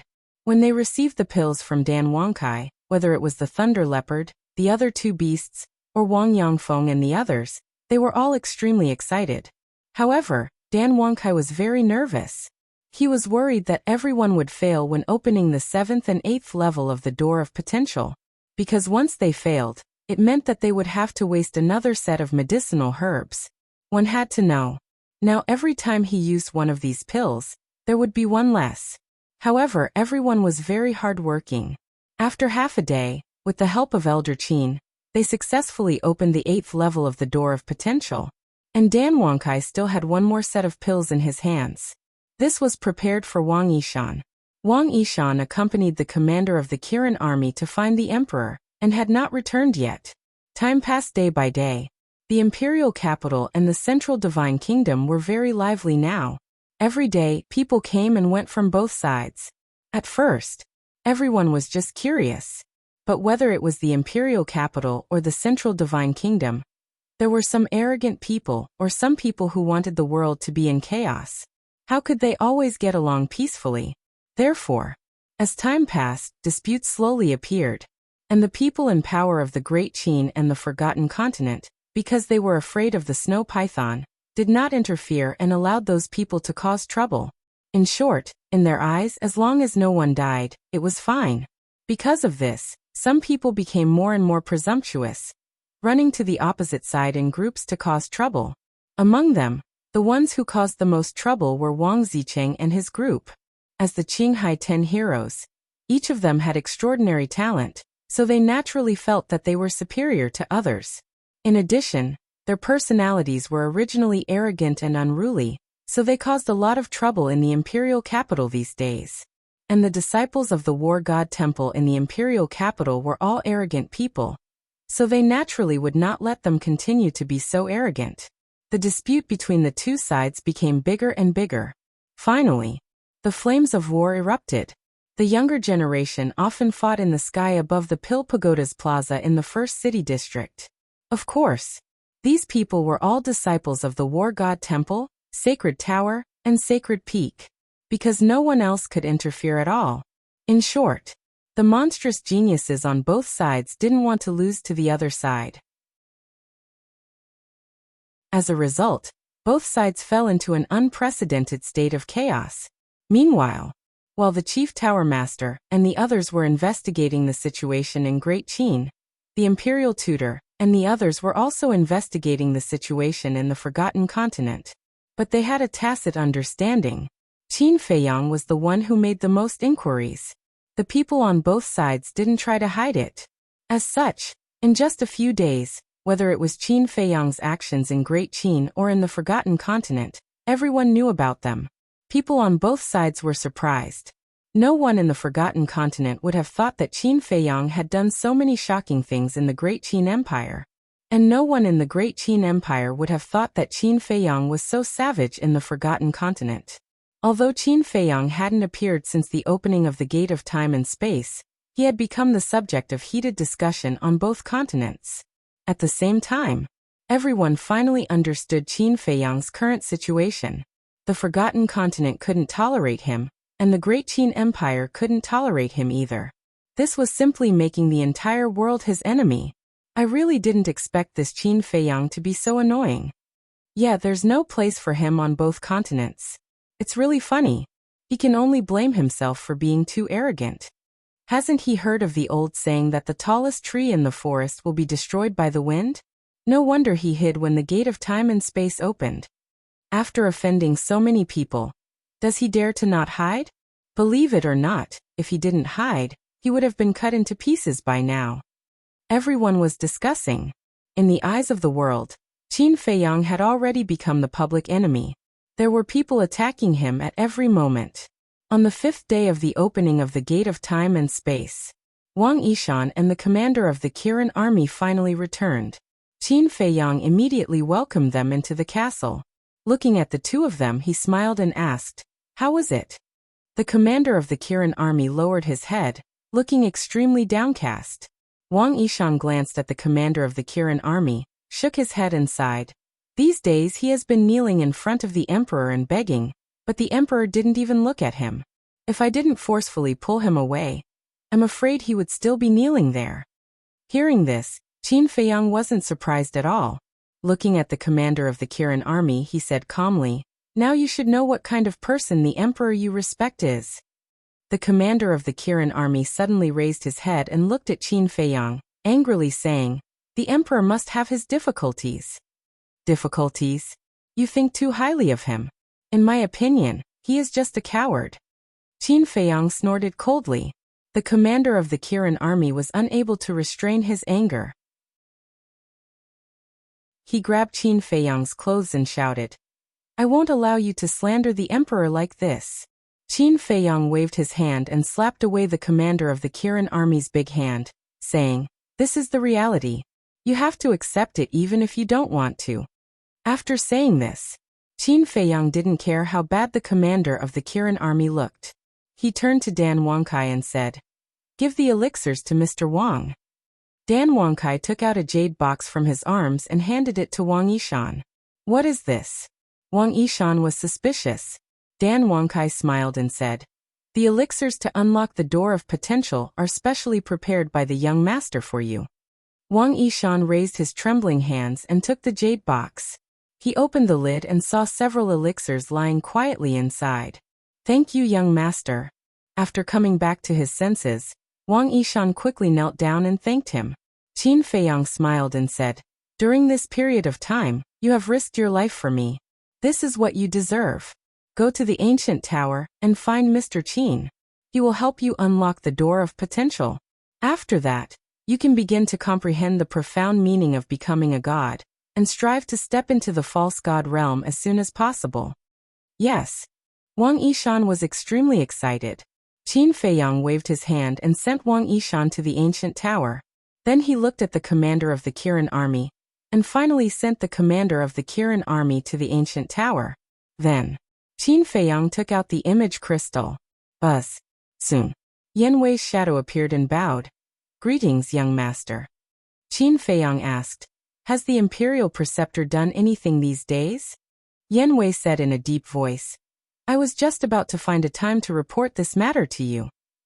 Qin Feiyang frowned. Looking at Yan Wei's expression, it seemed that there really was a situation. These days, the Imperial Preceptor has already understood what you have done in the Forgotten Continent. Just this morning, he asked me to go to the main tower to look for the Chief Tower Master. Yan Wei said, "Look for the Chief Tower Master?" Qin Feiyang was startled and said, "It can't be that he wants to join hands with the Chief Tower Master to deal with me, right?" Yan Wei said, "That's what he thinks." "Then what did the Chief Tower Master say?" Qin Feiyang asked. "Is there a need to say?" With the Chief Tower Master's vengeful personality, of course he nodded his head and agreed without hesitation. "In short, you have already become the public enemy of both continents. A lot of people are looking for you. There are even some reckless people who are shouting in the sky above the first district every day." Yan Wei sneered. "Let them shout as they wish, as long as they don't insult my mother." Qin Feiyang waved his hand indifferently. "That's not it. After all, everyone knows that the mistress is your reverse scale. Last time, everyone saw the death of Zhuge Jinghong. But there are a few people who have been very arrogant these days, and they don't even put Emperor Hong in their eyes. Do you know that they actually dared to say to Emperor Hong that a good dog doesn't block the way?" Yan Wei joked. "What? There are still such daring people. Who are they?" Qin Feiyang was surprised. "Old acquaintances, Wang Zicheng and the others," Yan Wei said. Qin Feiyang was stunned, shook his head helplessly, and said, "So it's them, then it's not strange at all."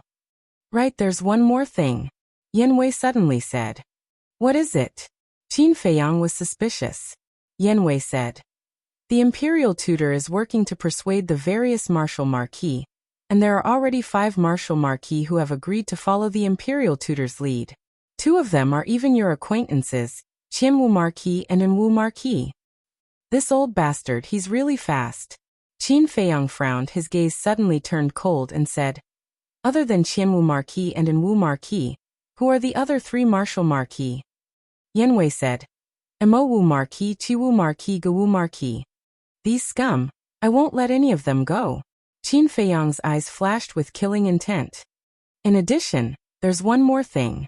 In the morning court in 5 days, the Imperial Tutor will officially let Zhuge Mingyang inherit the title of Zhuge Wu Marquis." Yan Wei said, "Him? Worthy?" Qin Feiyang raised his eyebrows. Yan Wei said, "Regardless of whether he is worthy or not, Emperor Hong has already agreed. Furthermore, Zhuge Mingyang is the only son of Zhuge Wu Marquis, so he will definitely be the one to inherit the title of Martial Marquis." Qin Feiyang lowered his head and muttered to himself for a while, then asked, "The morning court in 5 days, right?" "Yes." Yan Wei nodded. "I understand. Continue to pay attention to the Imperial Tutor's movements. If there's any news, inform me immediately." After Qin Feiyang finished speaking, he turned off the image crystal and sent a message to the Marquis of Shao. Soon, the image of the Marquis of Shao appeared. Qin Feiyang asked, "I asked you to persuade the various Martial Marquis. How is it going?" "It's not going very well." Marquis Shao shook his head. "What do you mean?" Qin Feiyang frowned. "In the past few days, I've asked all the Martial Marquis who have a good relationship with me, but none of them answered me directly. Sometimes I wonder if I should tell them the truth.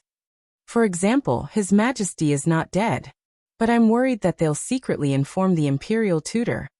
After all, These martial marquis are all old foxes. No one knows what they're thinking. The Marquis of Shao said. It seems that this matter is more complicated than I thought. Right now, there are already 5 martial marquis who have chosen to follow the imperial tutor. If we don't hurry up, I'm afraid that we will end up with nothing. Qin Feiyang frowned. What? Which 5 martial marquis? The Marquis of Shao said in shock and anger. Qin Feiyang said, An Wu Ho, Qian Wu Ho, Ge Wu Ho, Mo Wu Ho, Qi Wu Ho. How can they do this? Even if the imperial tutor is in power now, as a martial marquis, you shouldn't go and seek refuge with him. The marquis's position should be neutral, standing on the side of justice. The Marquis of Shao flew into a rage. He was extremely disappointed with the 5 martial marquis. Neutral? Qin Feiyang sneered and said, Right now the fist is in charge.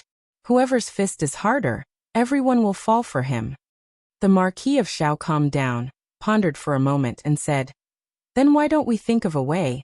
We don't have to convince them to stand with us, but at least they don't dare to rely on the imperial tutor? I have the same plan. Let me think about it carefully. You stay put for now. Qin Feiyang instructed. All right. Also, I've been feeling that someone is secretly monitoring me recently. I think it should be the imperial tutor's men. The Marquis of Shao said. At the moment, he doesn't dare to make a move on you, but you have to be careful. Don't let him catch you. Qin Feiyang warned. Yes. The Marquis of Shao nodded. After the conversation ended, Qin Feiyang put away the image crystal, lowered his head, and muttered to himself. Time passed breath by breath. Since persuasion won't work, then we can only use bloody methods to intimidate them. After a long while.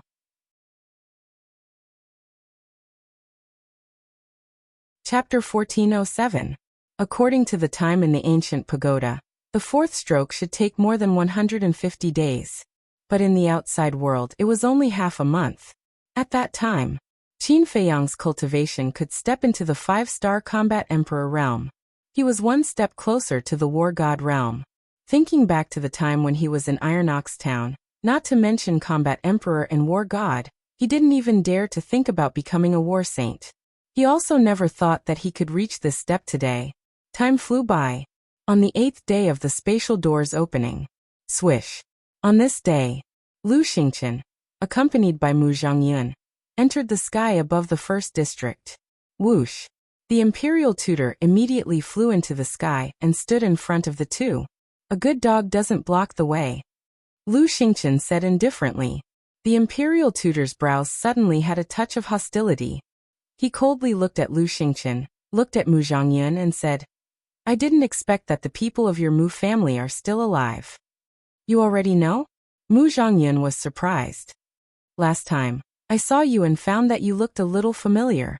Later, I looked through the ancient history and found that you look very similar to Mu Tianyang's son, Mu Zhongyun. This is very surprising to Imperial Preceptor. However, the ancient history recorded you when you were young. Now that you are old, I can't be sure. So I sent people to the Central Divine Kingdom to investigate. In the end, I found that you are actually Mu Zhongyun. I also heard that your big brother Mu Zhongfeng is still alive in this world. I wonder how he is now. The imperial tutor sneered. Thank you for your concern. We are all good. But this old man is very curious. Who did you ask? Mu Zhongyun said. The imperial tutor said. Do you still need to ask? You should know in your heart. It really is the main pagoda. Mu Zhongyun's eyes flashed with killing intent. Because in the Forgotten Continent, only the people of the main pagoda knew the details of his Mu family. Of course, Qin Feiyang also knew. However, with the relationship between Qin Feiyang and the imperial tutor, he would definitely not tell the imperial tutor. I heard from the chief tower master that your Mu family has been doing quite well in the Forgotten Continent. But it seems that your luck is also very bad. You have repeatedly fallen into the hands of Qin Feiyang. The most recent one was even more disastrous. The state preceptor sneered secretly. Mu Zhongyun clenched his fists as a bone-piercing cold light flashed in his eyes. The state preceptor ignored him and looked at Lu Xingqian. And you, if I'm not wrong, should be Mu Tianyang. Yes. That's me. Lu Xingqian looked at him proudly. All these years, you've been lurking in the temple, but we didn't know about it. I have to admit, you've really hidden yourself well. But there's one thing that I don't understand. Since you are Mu Tianyang, who was Run Duxing killed by Qin Feiyang, the imperial advisor transmitted his voice. Because Lu Xingqian and Mu Zhongyun's identities were too shocking, he had been transmitting his voice secretly. Because once Lu Xingqian and Mu Zhongyun's identities were exposed to the world, it would definitely cause a huge uproar in the Great Qin Empire. Lu Xingqian said, "He's a clone of me." Clone? The state preceptor frowned and asked suspiciously, "Why do you want to make such a clone? To hide the truth? Who do you think you are? Do you have the qualifications to make me answer your question?" Lu Xingqian said proudly, his eyes full of contempt. The state preceptor wasn't angry and secretly sneered. "What are you being arrogant for? Now you're just a ruler of a fallen country." Lu Xingqian said, "As long as I'm alive, the Heavenly Sun Empire will continue to exist." Wishful thinking. The Heavenly Sun Empire has been destroyed. Now it's the Great Qin Empire that controls the rivers and mountains. Even you, Mu Tianyang, are powerless to reverse the situation. Besides, you don't have the ability now, do you? The state preceptor mocked. Preposterous. Mu Zhongyun couldn't help but go down and was about to fight. Lu Xingqian waved his hand and said, "It's just a clown. There's no need to bother with him. Let's go."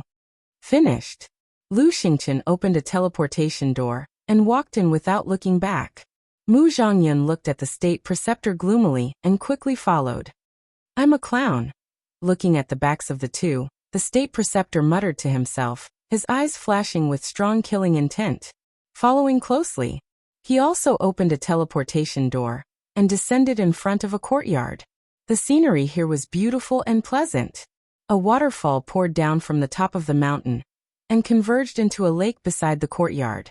The lake water was clear and rippling. An old man with white hair sat quietly by the lake. It was Emperor Hong. The state preceptor walked to the front of Emperor Hong and said in a deep voice, "They are really from the Mu family," and Lu Xingqian even personally admitted that he is Mu Tianyang. Mu Tianyang. Emperor Hong pondered for a moment and sighed. "I really didn't expect that Mu Tianyang is still alive. Why didn't father eliminate the root of the problem?" Between the words, there was an unresolvable worry. That's right. If back then, the previous emperor could eliminate the root of the problem, how could today's matter happen? According to my inquiries, in the past 10,000 years, the Mu family has been recuperating in the Forgotten Continent, and their overall strength has surpassed ours. Mu Zhongyun and Mu Zhongfeng have both broken through to the peak of the false god realm. But fortunately, Qin Feiyang recently went to the Mu family once, causing the Mu family to suffer heavy losses, and even lost a false god. Otherwise, with our current strength, I'm afraid we really can't stop them. The state preceptor said. Heavy losses? Emperor Hong was stunned and asked, "How bad?" "I'm afraid you won't believe it even if I tell you. The Mu family's 8-star war emperor, 9-star war emperor, and 9-star war emperor, originally numbered in the thousands. But at that time, they were all killed by Qin Feiyang. As for Yiglao, I heard that his fate was even worse. He was forced to self-destruct in the Endless Sea. Moreover, the medicinal field that the Mu family had accumulated for tens of thousands of years was also looted by Qin Feiyang. Also, the Mu family's 1-star to 7-star war emperor were all massacred. In other words, in the current Mu family, other than Mu Tianyang and the others, the strongest is the 9-star war saint." The state preceptor laughed. Emperor Hong was dumbfounded. The dignified Mu family, because of a mere Qin Feiyang, had actually fallen to such a state? If these words didn't come from the state preceptor's mouth, he wouldn't believe it even if he was beaten to death. Emperor Hong said, "In that case, although Qin Feiyang has been opposing us all these years, he has also been silently contributing to the Great Qin Empire." The state preceptor's eyes flashed, and he coldly snorted, "I'm afraid it's not for our Great Qin Empire." Then why did he deal with the Mu family? Emperor Hong frowned. "I think it's for his own selfish desires. He's thinking about the Mu family's medicinal field. Moreover, in the Forgotten Continent, The Mu family had repeatedly tried to kill him. With his personality, he will definitely think of ways to take revenge on the Mu family. The state preceptor sneered. That makes sense. Emperor Hong nodded and asked, then now, how many fake gods does the Mu family have? According to my investigation, there are only Mu Changfeng, Mu Changyin and Mu Tianyang himself. The state preceptor said. Then the Mu family is nothing to worry about. Emperor Hong waved his hand. The Mu family is nothing to worry about now, but according to my investigation, the Mu family has given birth to another monster. This person is called Mu Qing, and he has opened a battle soul called Heaven's Eye. He can ignore all space, the barriers of all continents, and spy on all living things in the world. The state preceptor said in a deep voice. Heaven's Eye. Emperor Hong's eyes trembled, and he said, this old man has also heard of this battle soul. It's rarer than any other battle soul, and the threat is great.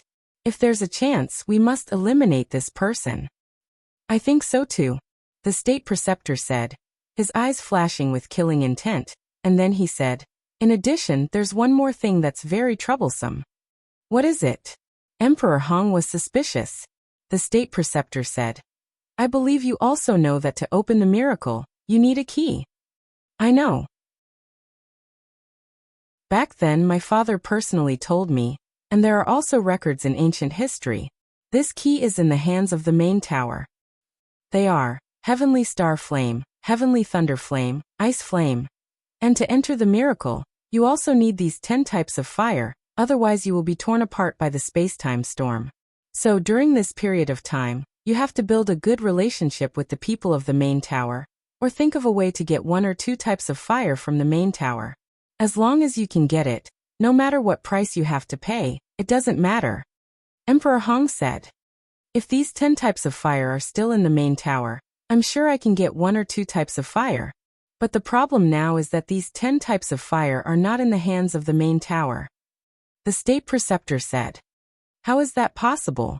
My father said that from ancient times until now, these fire have been kept by the main tower. Emperor Hong looked at him in surprise. It's true.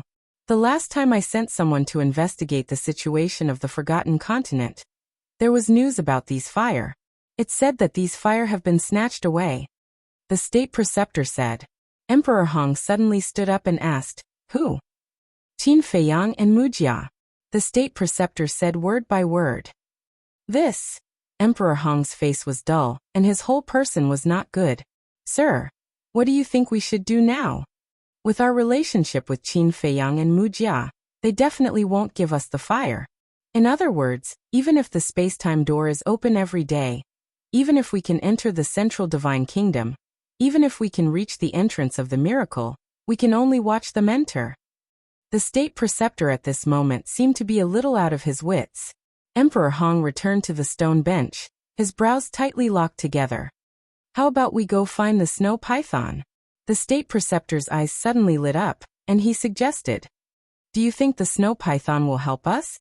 As the guardian of the Forgotten Continent, the snow python must know that the fire is in the hands of the Mujia and Qin Feiyang.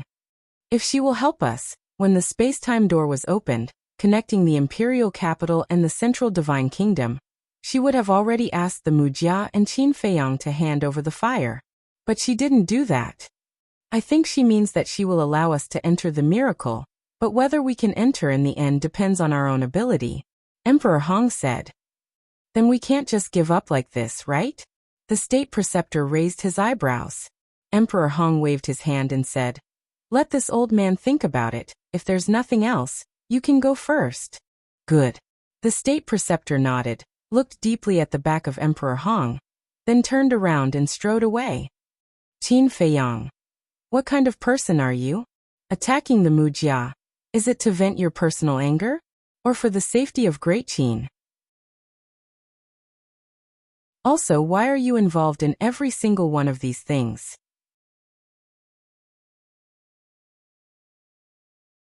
Chapter 1408. At the same time, Qin Feiyang also received Lu Xingchen's message. The two agreed to meet at the Black Dragon Pool. Black Dragon Pool. It has been a long time since the last time he set up a trap for Yan Wei to sneak into the state preceptor's side. The broken mountains and earth have long been covered with dense vegetation, full of vitality. Above a mountain peak, Lu Xingchen stood with his hands behind his back, facing the wind, looking down at the mountains and rivers below. His eyes were calm and no one knew what he was thinking. Mu Zhongyan stood silently behind him. When Qin Feiyang comes, I won't allow you to do anything improper. Suddenly, Lu Xingchen opened his mouth. Why? He tricked our Mujia so much. Can't I teach him a lesson and let him taste the pain of flesh and blood? Mu Zhongyan was dissatisfied. To achieve great things, you must learn to be patient, Lu Xingchen said. Mu Zhongyan still wanted to say something. Lu Xingchen abruptly turned his head to stare at him, his eyes carrying a merciless coldness as he said, if this emperor's plan is ruined because of you, then even if you are this emperor's son, this emperor will not let you off. Zhongyan doesn't dare. Zhongyan knows his mistake. Mu Zhongyan's face changed and quickly bowed.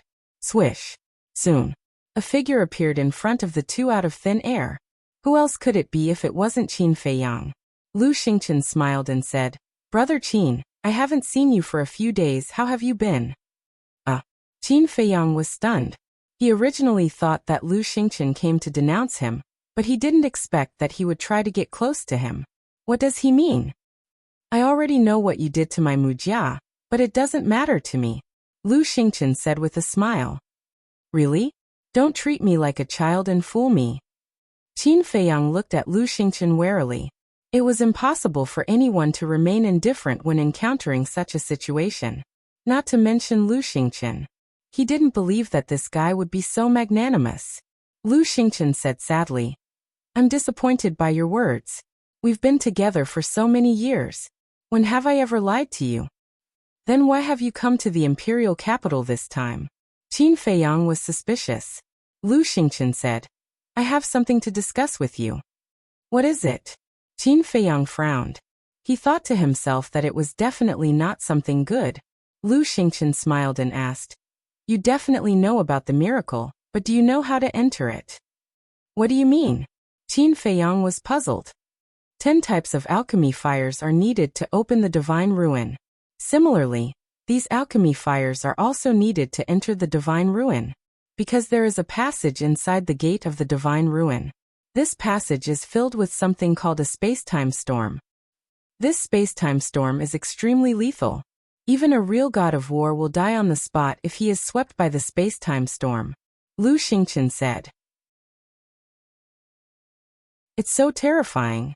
Qin Feiyang was shocked. Yes. However, the alchemy fires in our hands can isolate the space-time storm. But each alchemy fire can only bring 1,000 people into the divine ruin at most, Lu Xingchen said. Qin Feiyang frowned and said, You mean the number of people entering the divine ruin is limited? Yes. 10 types of alchemy fires, 10,000 people, so only 10,000 people can enter the divine ruin at most. And there is another condition to enter the divine ruin. The minimum cultivation level to enter is a 1-star god of war, Lu Xingchen said with a smile. Pseudo-gods like you can also enter? Qin Feiyang was suspicious. Yes. Gods of war and pseudo-gods can all enter. Lu Xingchen nodded. What about gods of war?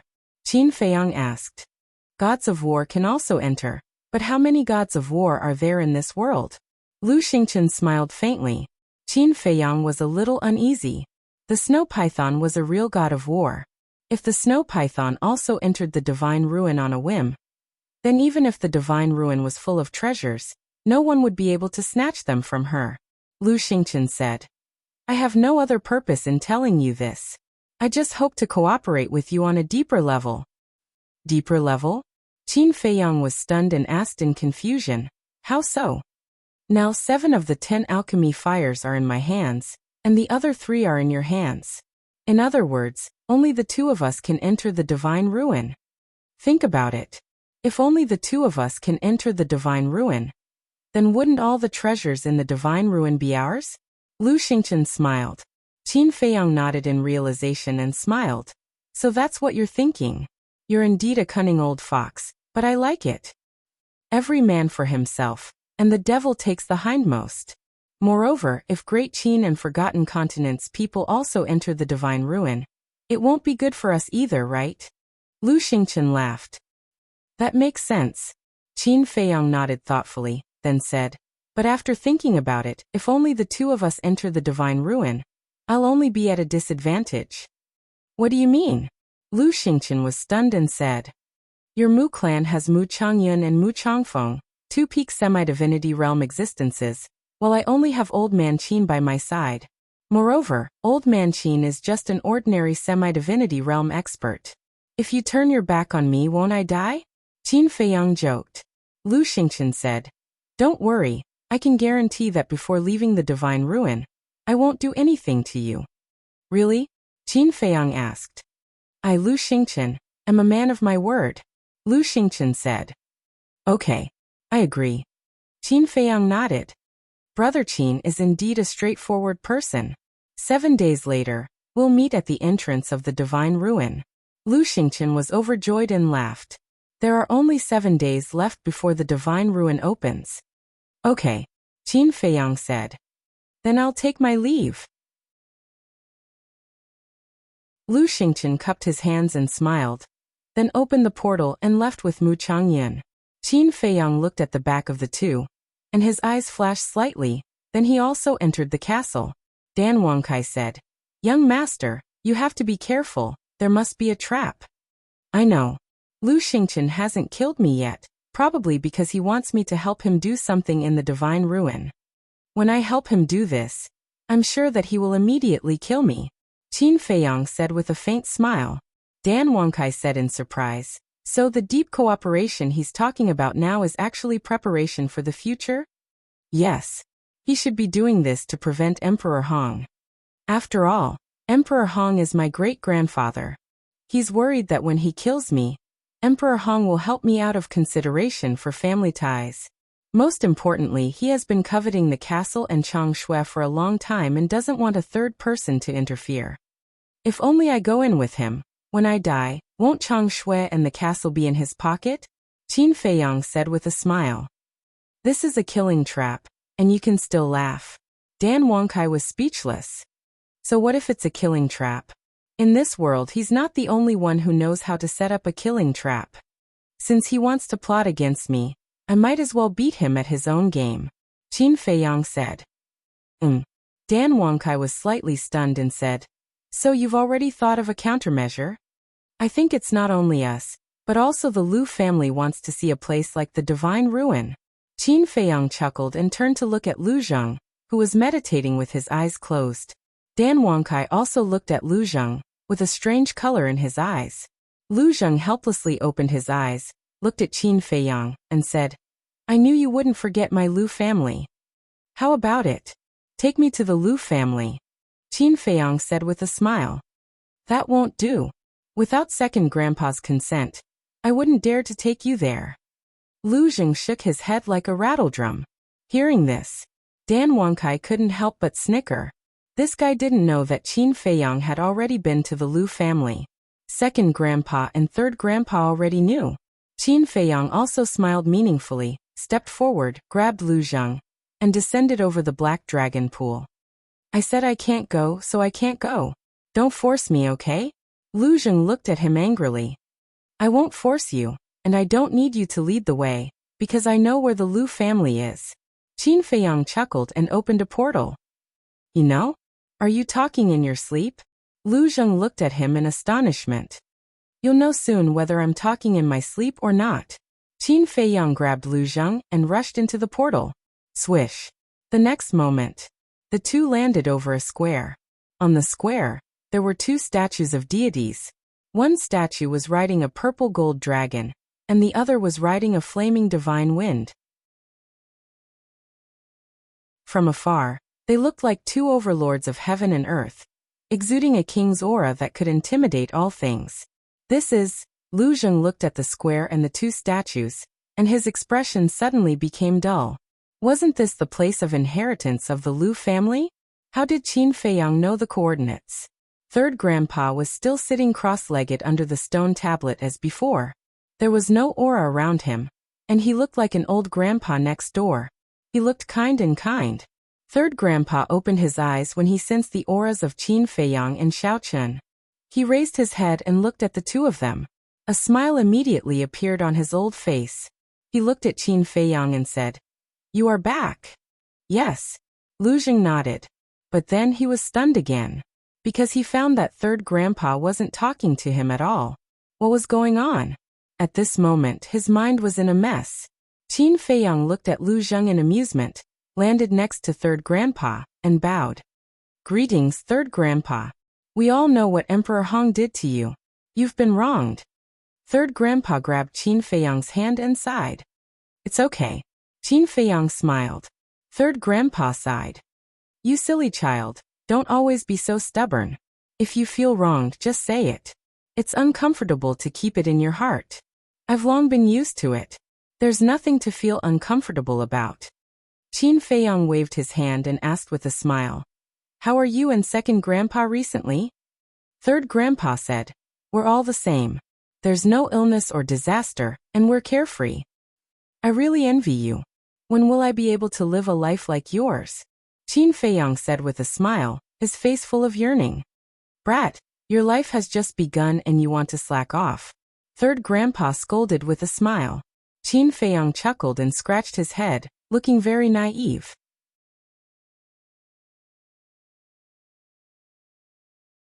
Chapter 1409. Wait. What the hell is going on? Lu Jing came to his senses and quickly flew down, looking at the two of them suspiciously. Qin Feiyang had never been to the Lu family before, had he? But why did he seem so familiar with Third Grandpa now? It didn't seem like the first time they had met. Third Grandpa's face darkened and he said, "You still have the nerve to ask. Isn't it all because of you?" "Me." Lu Jing pointed at his nose, looking confused. Third Grandpa rolled his eyes at him and looked at Qin Feiyang with a smile. "Let's go to the village and have a good chat with your Second Grandpa." "Okay." Qin Feiyang nodded. Third Grandpa glanced at Lu Jing again and said angrily, "What are you waiting for? Lead the way." "Oh." Lu Jing responded and turned to fly toward the village with a stomach full of doubts. "Feiyang will take his leave." Qin Feiyang bowed to Third Grandpa and quickly caught up with Lu Jing. "Little cousin, what the hell is going on?" Lu Jing turned back and looked at him in confusion. Qin Feiyang said with a smile, "Actually, I've been here a long time ago." "You've been here?" Lu Jing was stunned. "Yes." Qin Feiyang nodded. "When?" "Why don't I know?" Lu Jing frowned. One had to know.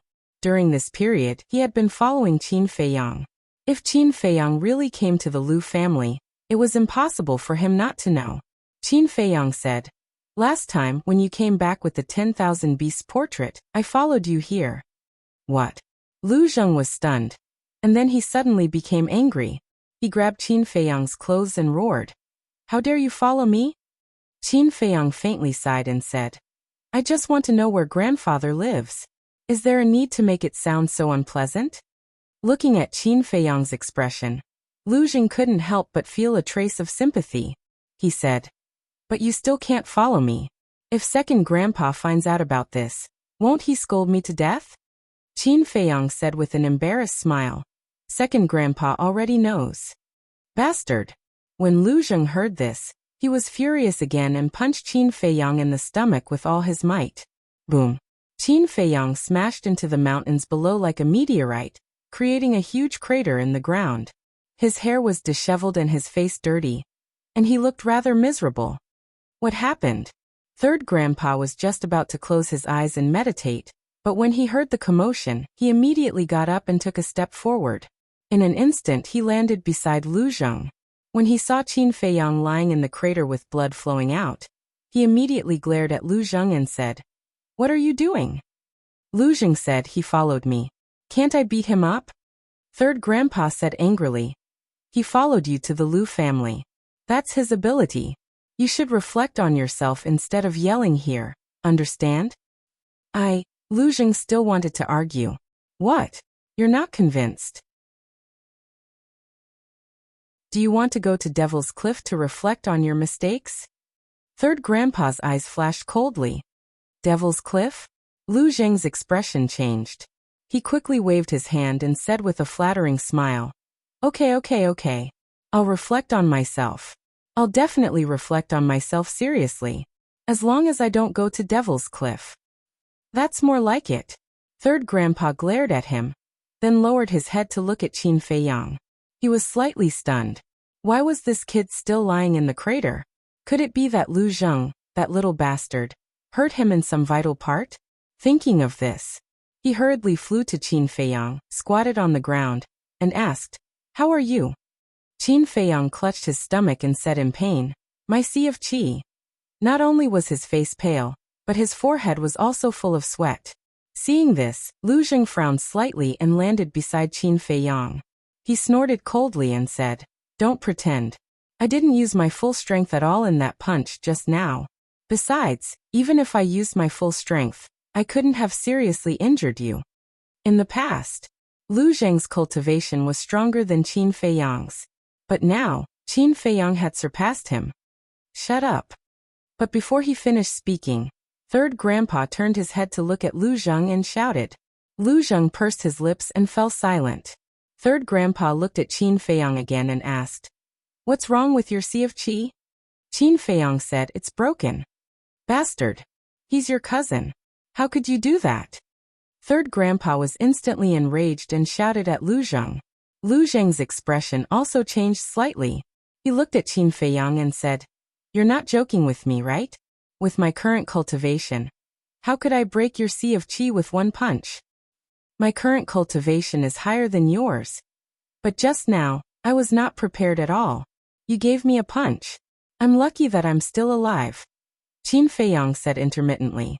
His voice was extremely weak. Don't talk now. Third Grandpa hurriedly said. Then he took out a spiritual sea pill and stuffed it into Qin Feiyang's mouth. Qin Feiyang was surprised to find that this spiritual sea pill had 6 veins. This meant that the Lu family had an alchemist who was more powerful than Dan Wangkai. Who was this alchemist?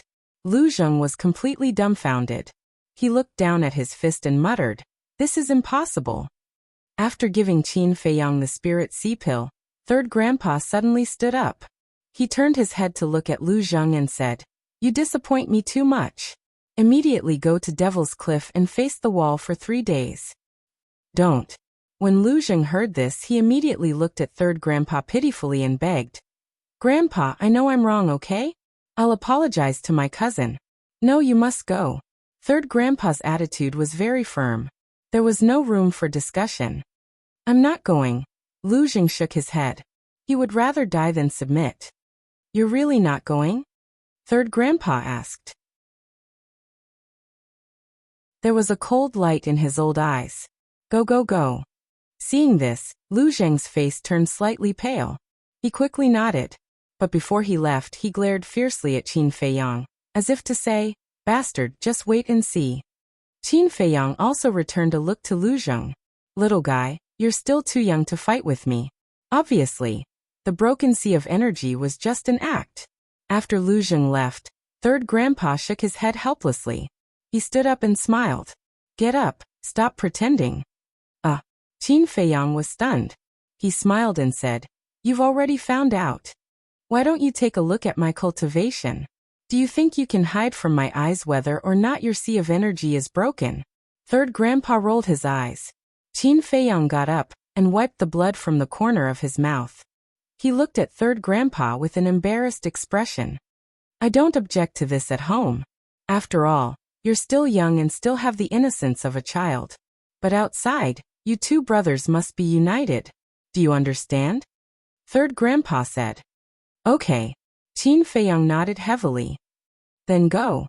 Third Grandpa smiled and waved his hand. Okay.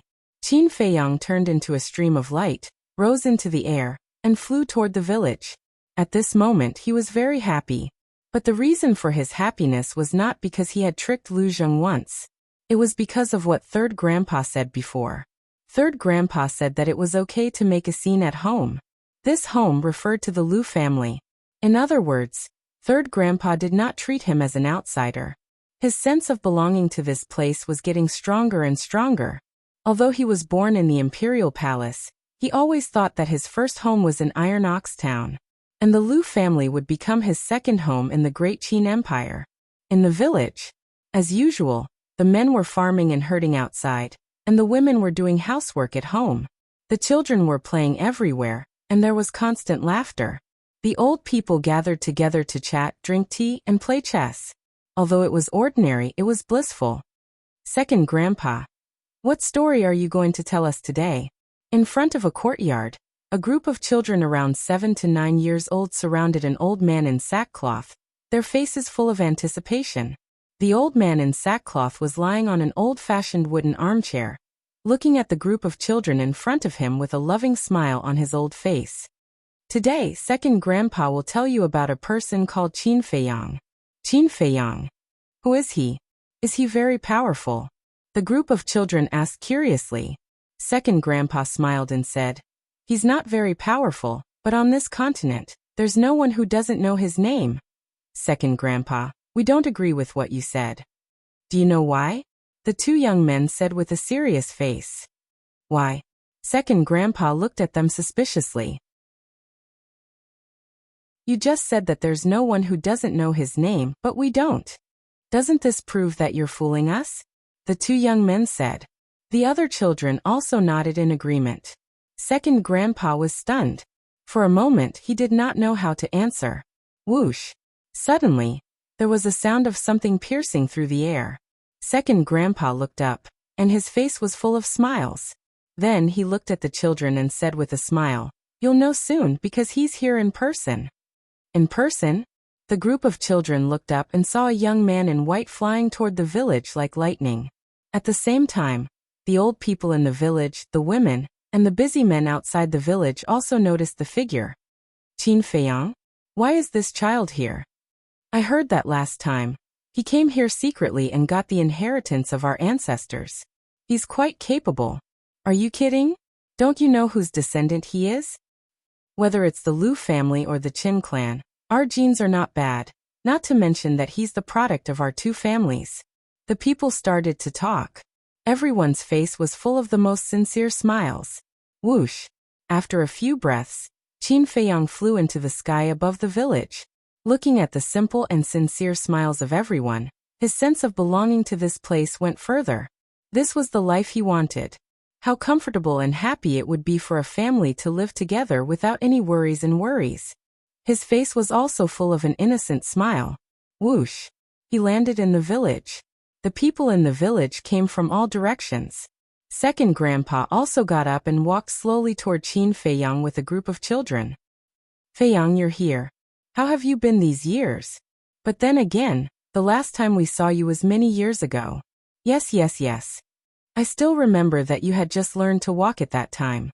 You came back with your mother, wearing open crotch pants all day long, running around and causing chaos in the village.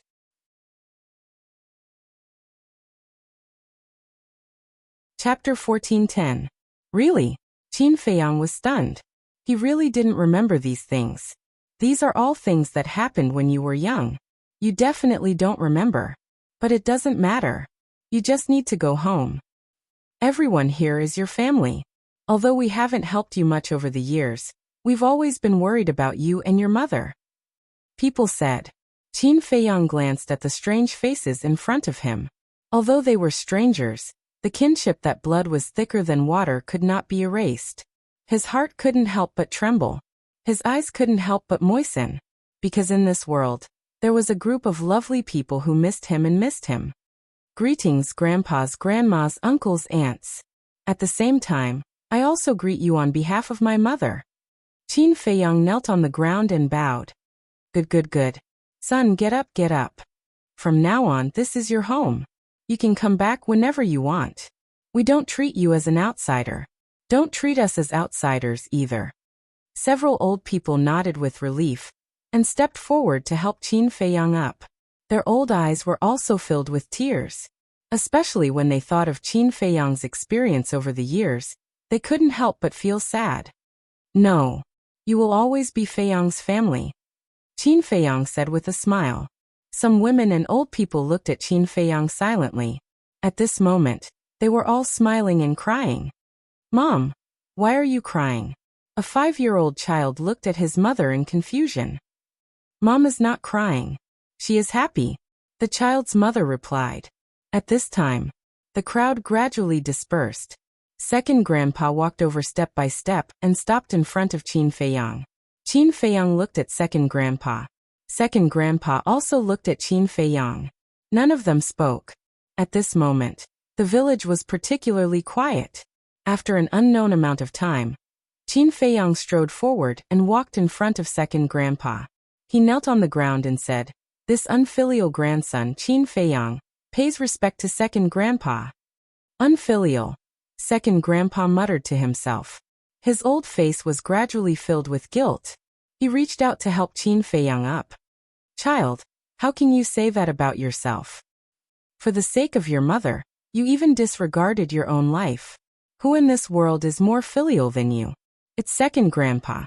I should apologize to you." Second grandpa sighed, his face full of self-blame. No. You didn't let me down, nor did anyone in the Lu family. The one who let me down was the emperor, the Han emperor, and those so-called family members of mine in the imperial palace." Qin Feiyang said. Everyone was silent. It could be seen that Qin Feiyang's resentment toward the people of the imperial palace was extraordinarily deep. "Child, since you're here, you don't have to think so much anymore. Yeah. In our place, let alone killing, we don't even have to scheme against each other. You can take this opportunity to relax." The old men laughed. "All right." Qin Feiyang nodded. "All right, everyone go and get ready. Feiyang, this child has finally come back. We have to celebrate." "All right." The crowd quickly dispersed. The women of each family were busy. Seeing this scene, Qin Feiyang's heart was especially warm. He smiled and said, "It's good to have a family."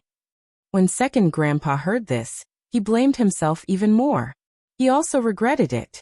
Why did he have to worry so much and not bring Qin Feiyang to the Lu family earlier? She had let him suffer so much outside alone.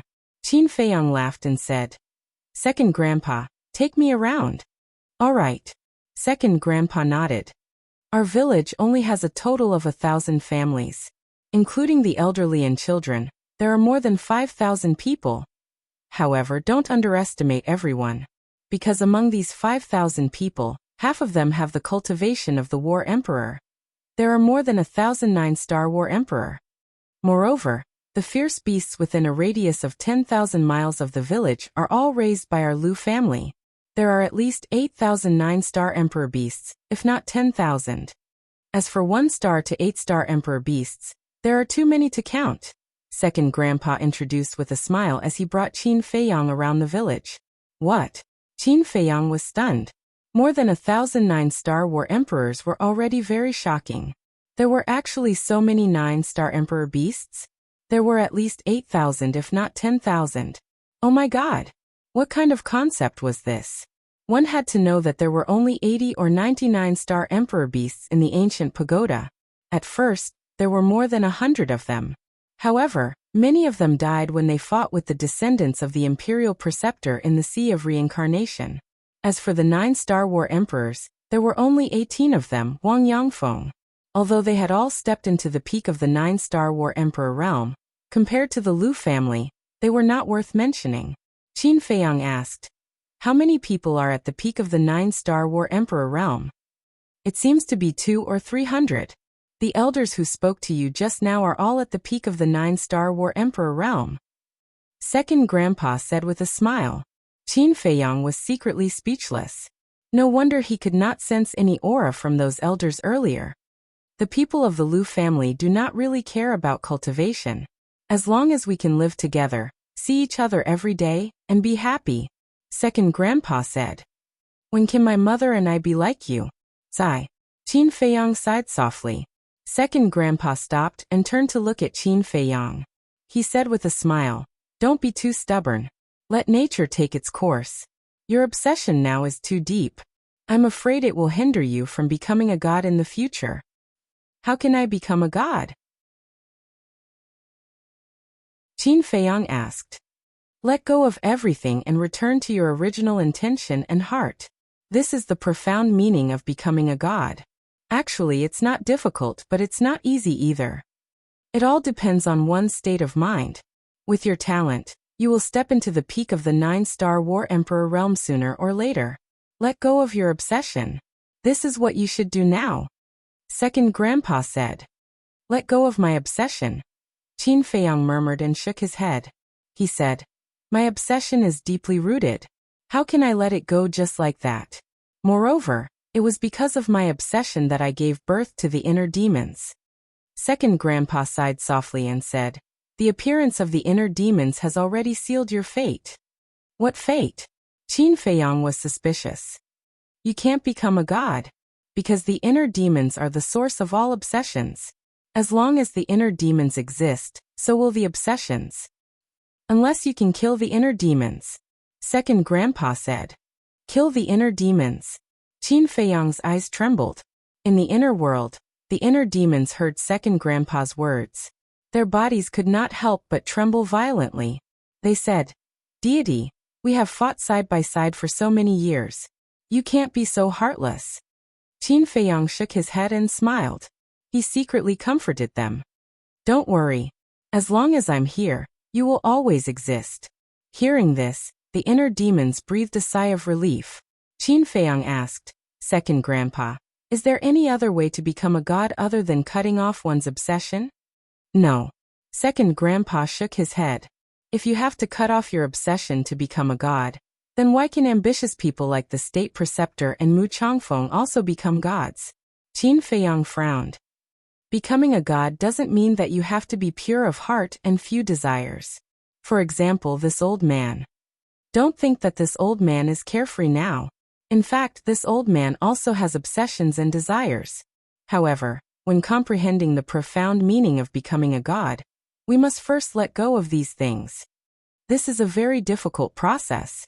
Some people may not be able to do it in their entire lives. Second Grandpa said. So that's how it is. Qin Feiyang nodded in understanding. This old man doesn't want to say anything about you, and I'm not qualified to say anything. However, this old man heard from Lu Zheng about your relationship with the inner demons. If you want to become a god, you have to make a choice. Second Grandpa said solemnly. A choice. Qin Feiyang looked up at the sky and said, I won't let go of my obsession, and I won't cut off the inner demons. However, I won't give up on becoming a god either. At this moment, his eyes looked extremely deep, as if they could pierce through time and space and peer into the high and mighty sky. If you don't get rid of the inner demons, how can you become a god? Second Grandpa frowned. There will always be a way.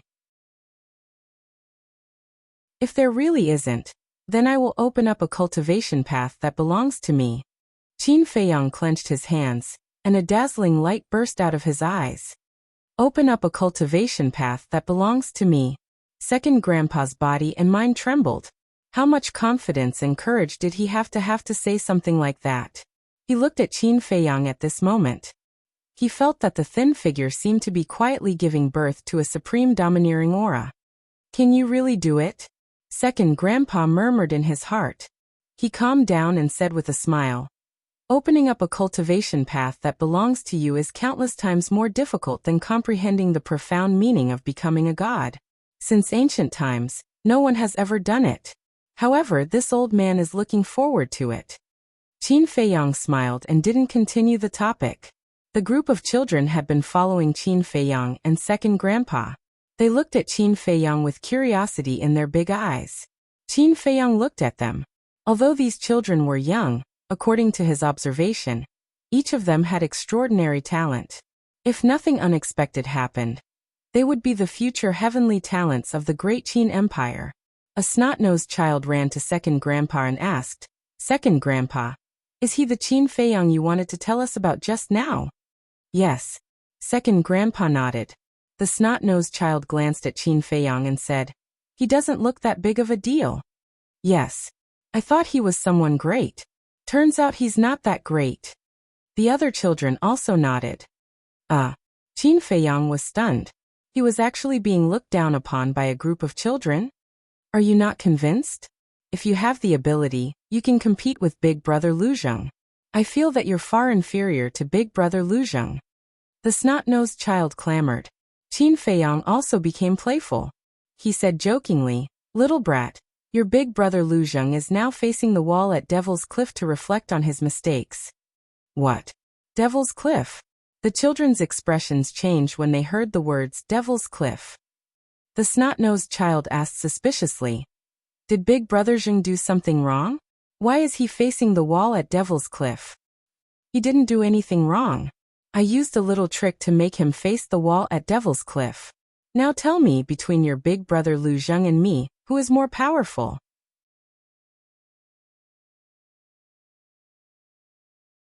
Chapter 14:11. It can't be. Are you that capable? The snot-nosed kid was stunned. "If you don't believe me, you can go to the Devil Cliff and take a look," Qin Feiyang said, but he was a little puzzled. What was so scary about the Devil Cliff? Not only Lu Zheng, but even these little kids were afraid. No. The snot-nosed kid shook his head and said, "If you have the ability, you can go and fight with Brother Jean. I guarantee that you won't be able to take one move from him." Brother Jean? Qin Feiyang was stunned. Who is this? You don't even know who Brother Jean is?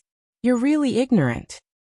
Let me tell you, Brother Jean stepped into the Battle Monarch realm at the age of 10, and the Battle Emperor realm at the age of 50. Second Grandpa and the others all said that Brother Jean is a genius that only appears once in 100,000 years. He's more powerful than anyone in the world. The snot-nosed kid first looked down on Qin Feiyang, then raised his little head and said proudly, "He stepped into the Battle Emperor realm at the age of 50. Qin Feiyang was shocked. He turned to look at Second Grandpa with a questioning gaze. Don't listen to these little kids. It's not that exaggerated. However, one thing is true. Jean Er's talent is indeed better than Zheng Er's. Second Grandpa smiled. Then who is he? Qin Feiyang asked. After being together for so long, he naturally knew how talented Lu Zheng was. It was no exaggeration to say that Lu Zheng's talent could be ranked in the top 10 in the entire Great Qin Empire. However, he didn't expect that there was someone in the Lu family who was more talented than Lu Zheng. How could he not be surprised? Second Grandpa smiled and said, "He's your eldest cousin Lu Jiajin. He's also Lu Zheng's elder brother." Qin Feiyang nodded and said with a smile, "I'm really looking forward to meeting him." Second Grandpa said, "Jean Er is in seclusion to break through to the semi-divinity realm. However, there will be plenty of opportunities in the future." What? Qin Feiyang turned pale with fright. He originally thought that his eldest cousin was just in seclusion to cultivate normally.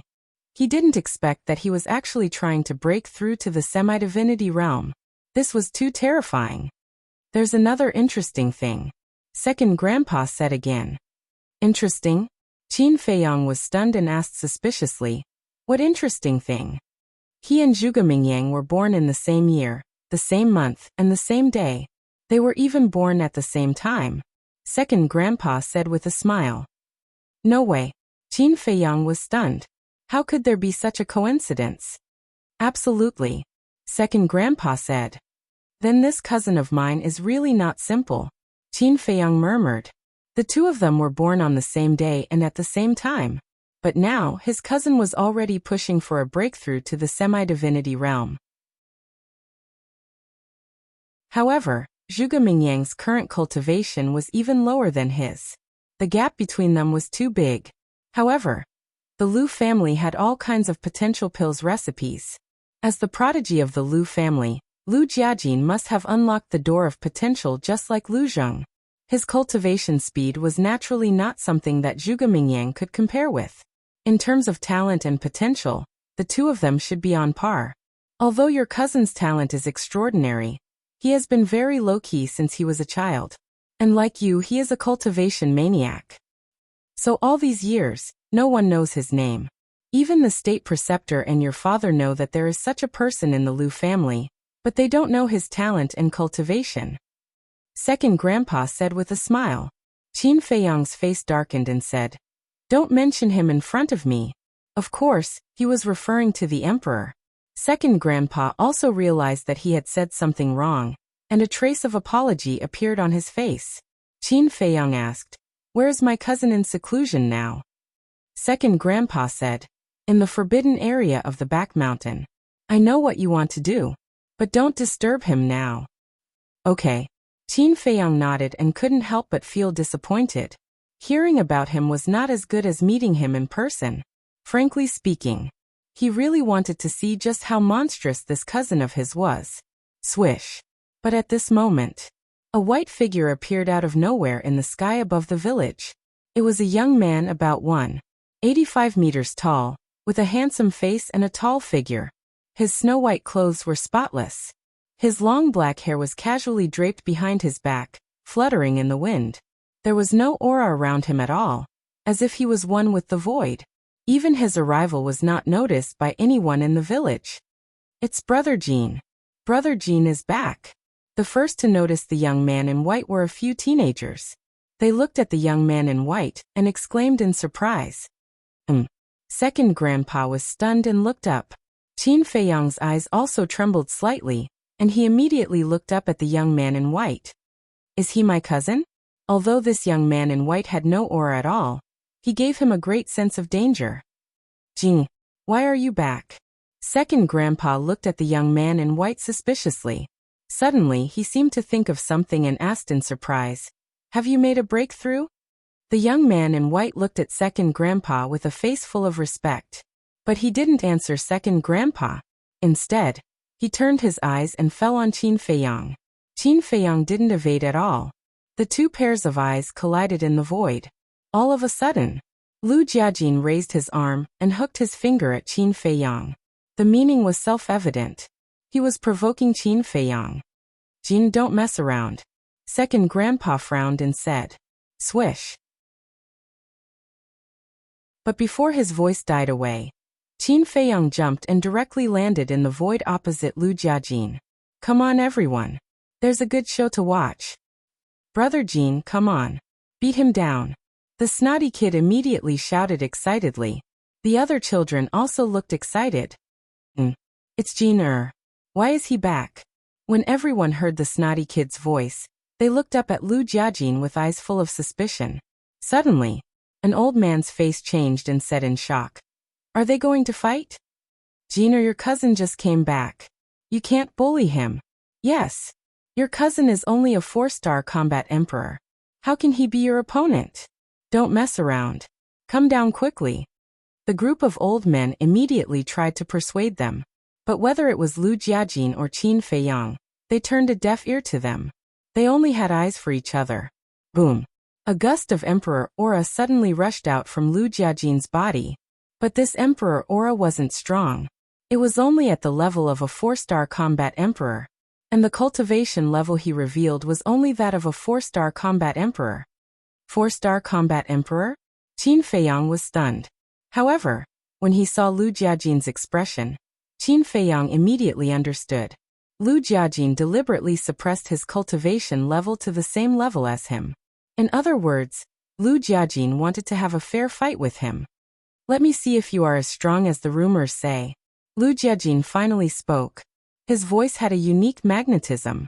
It was very pleasant to hear. But Qin Feiyang couldn't hear any emotions from it. He felt that this person was like an emotionless robot. As you wish. Qin Feiyang's lips curled up. The aura of a 4-star combat emperor suddenly erupted. Swish. Following closely, the two of them didn't say anything else. With surging emperor aura, they charged toward each other. Second grandpa, what should we do? A group of old men flew to second grandpa's side and asked anxiously. Second grandpa looked at the two of them in the sky and shook his head with a smile. Jean-er's just testing Feiyang's strength. Feiyang also wants to spar with Jean-er. Let them be. Boom. In the sky, Qin Feiyang and Lu Jiajin's first confrontation finally erupted. Neither of them retreated. They raised their fists and punched at each other. The moment the two fists collided, an apocalyptic shockwave spread out in all directions with the two of them as the center. Second grandpa waved his hand. The false god force appeared and spread out in all directions. In just a moment, a giant barrier appeared and enveloped the entire village. The shockwave surged like a tide and hit the barrier. However, it didn't cause any waves and instantly dissipated. Jean-er, you have to know your limits. Don't hurt Feiyang. Some of the old men looked at Lu Jiajin and warned him loudly. Qin Feiyang's life was already bumpy. They didn't want Qin Feiyang to be hurt here. Boom. The two of them were in a stalemate in the sky. Around them the wind howled. Terrifying power poured out from their fists and roared in all directions. The void above the village gradually distorted. The two of them stared at each other. Their cold eyes flashed with monstrous battle intent. Puff. 10 breaths later, Qin Feiyang spat out a mouthful of blood. He lost his balance and kept retreating. How could this be? My body has been tempered by divine blood, but I feel powerless in front of him? Qin Feiyang's face was calm, but there was a storm in his heart. At the same time, Lu Jiajin also retreated a few steps, but there wasn't even a trace of blood at the corner of his mouth. He was still as cold as before. I told you he's definitely no match for Big Brother Jean. The snotty kid's little face was full of pride. He shouted, Big Brother Jean, beat him up and let him know how powerful we are. You little bastard, do you want to be beaten up? An old man's face darkened. He grabbed the snotty kid's ankle and hung him upside down in the void. He then slapped his little butt. Ouch! The snotty kid immediately wailed in pain. Boom! High in the sky, Qin Feiyang glanced at the snotty kid and looked up at Lu Jiajin opposite him. His eyes were full of battle intent. He took a step in the void and stabilized his body. Then, without saying a word, he raised his fist and punched. Stop! But at this time, Lu Jiajin stretched out his hand. Qin Feiyang raised his eyebrows and stopped in the void, looking at him suspiciously. Lu Jiajin looked at Qin Feiyang, and a friendly smile suddenly appeared on his cold face. He said, Little cousin, our fight ends here. What? Qin Feiyang was dumbfounded. He was just in the mood, but the other side stopped? The collision just now is enough to prove that your ability is indeed worthy of your reputation, Lu Jiajin said with a smile. There was a touch of appreciation in his eyes. Wait. It's just a collision. How can you judge my ability? Besides, I'm just in the mood, but you stopped. Aren't you deliberately making me feel uncomfortable? Qin Feiyang was dissatisfied. It was like standing in front of a beautiful woman who had already taken off her clothes and was ready to fight, but then told you that her period had come. Haha, Lu Jiajin laughed loudly. He looked at Qin Feiyang and said, Right now, the gap between the two of us is too big. I am unable to go all out. In the future, when you step into the false god realm, let's have a good fight.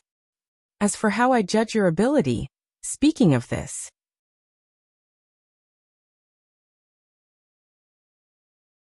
Chapter 14:12. Divine Might. Qin Feiyang's eyes trembled. Second Grandpa and the others below were stunned at first, but then they all looked like they were wild with joy. Although I suppressed my cultivation, as you can see, I have stepped into the semi-divinity realm.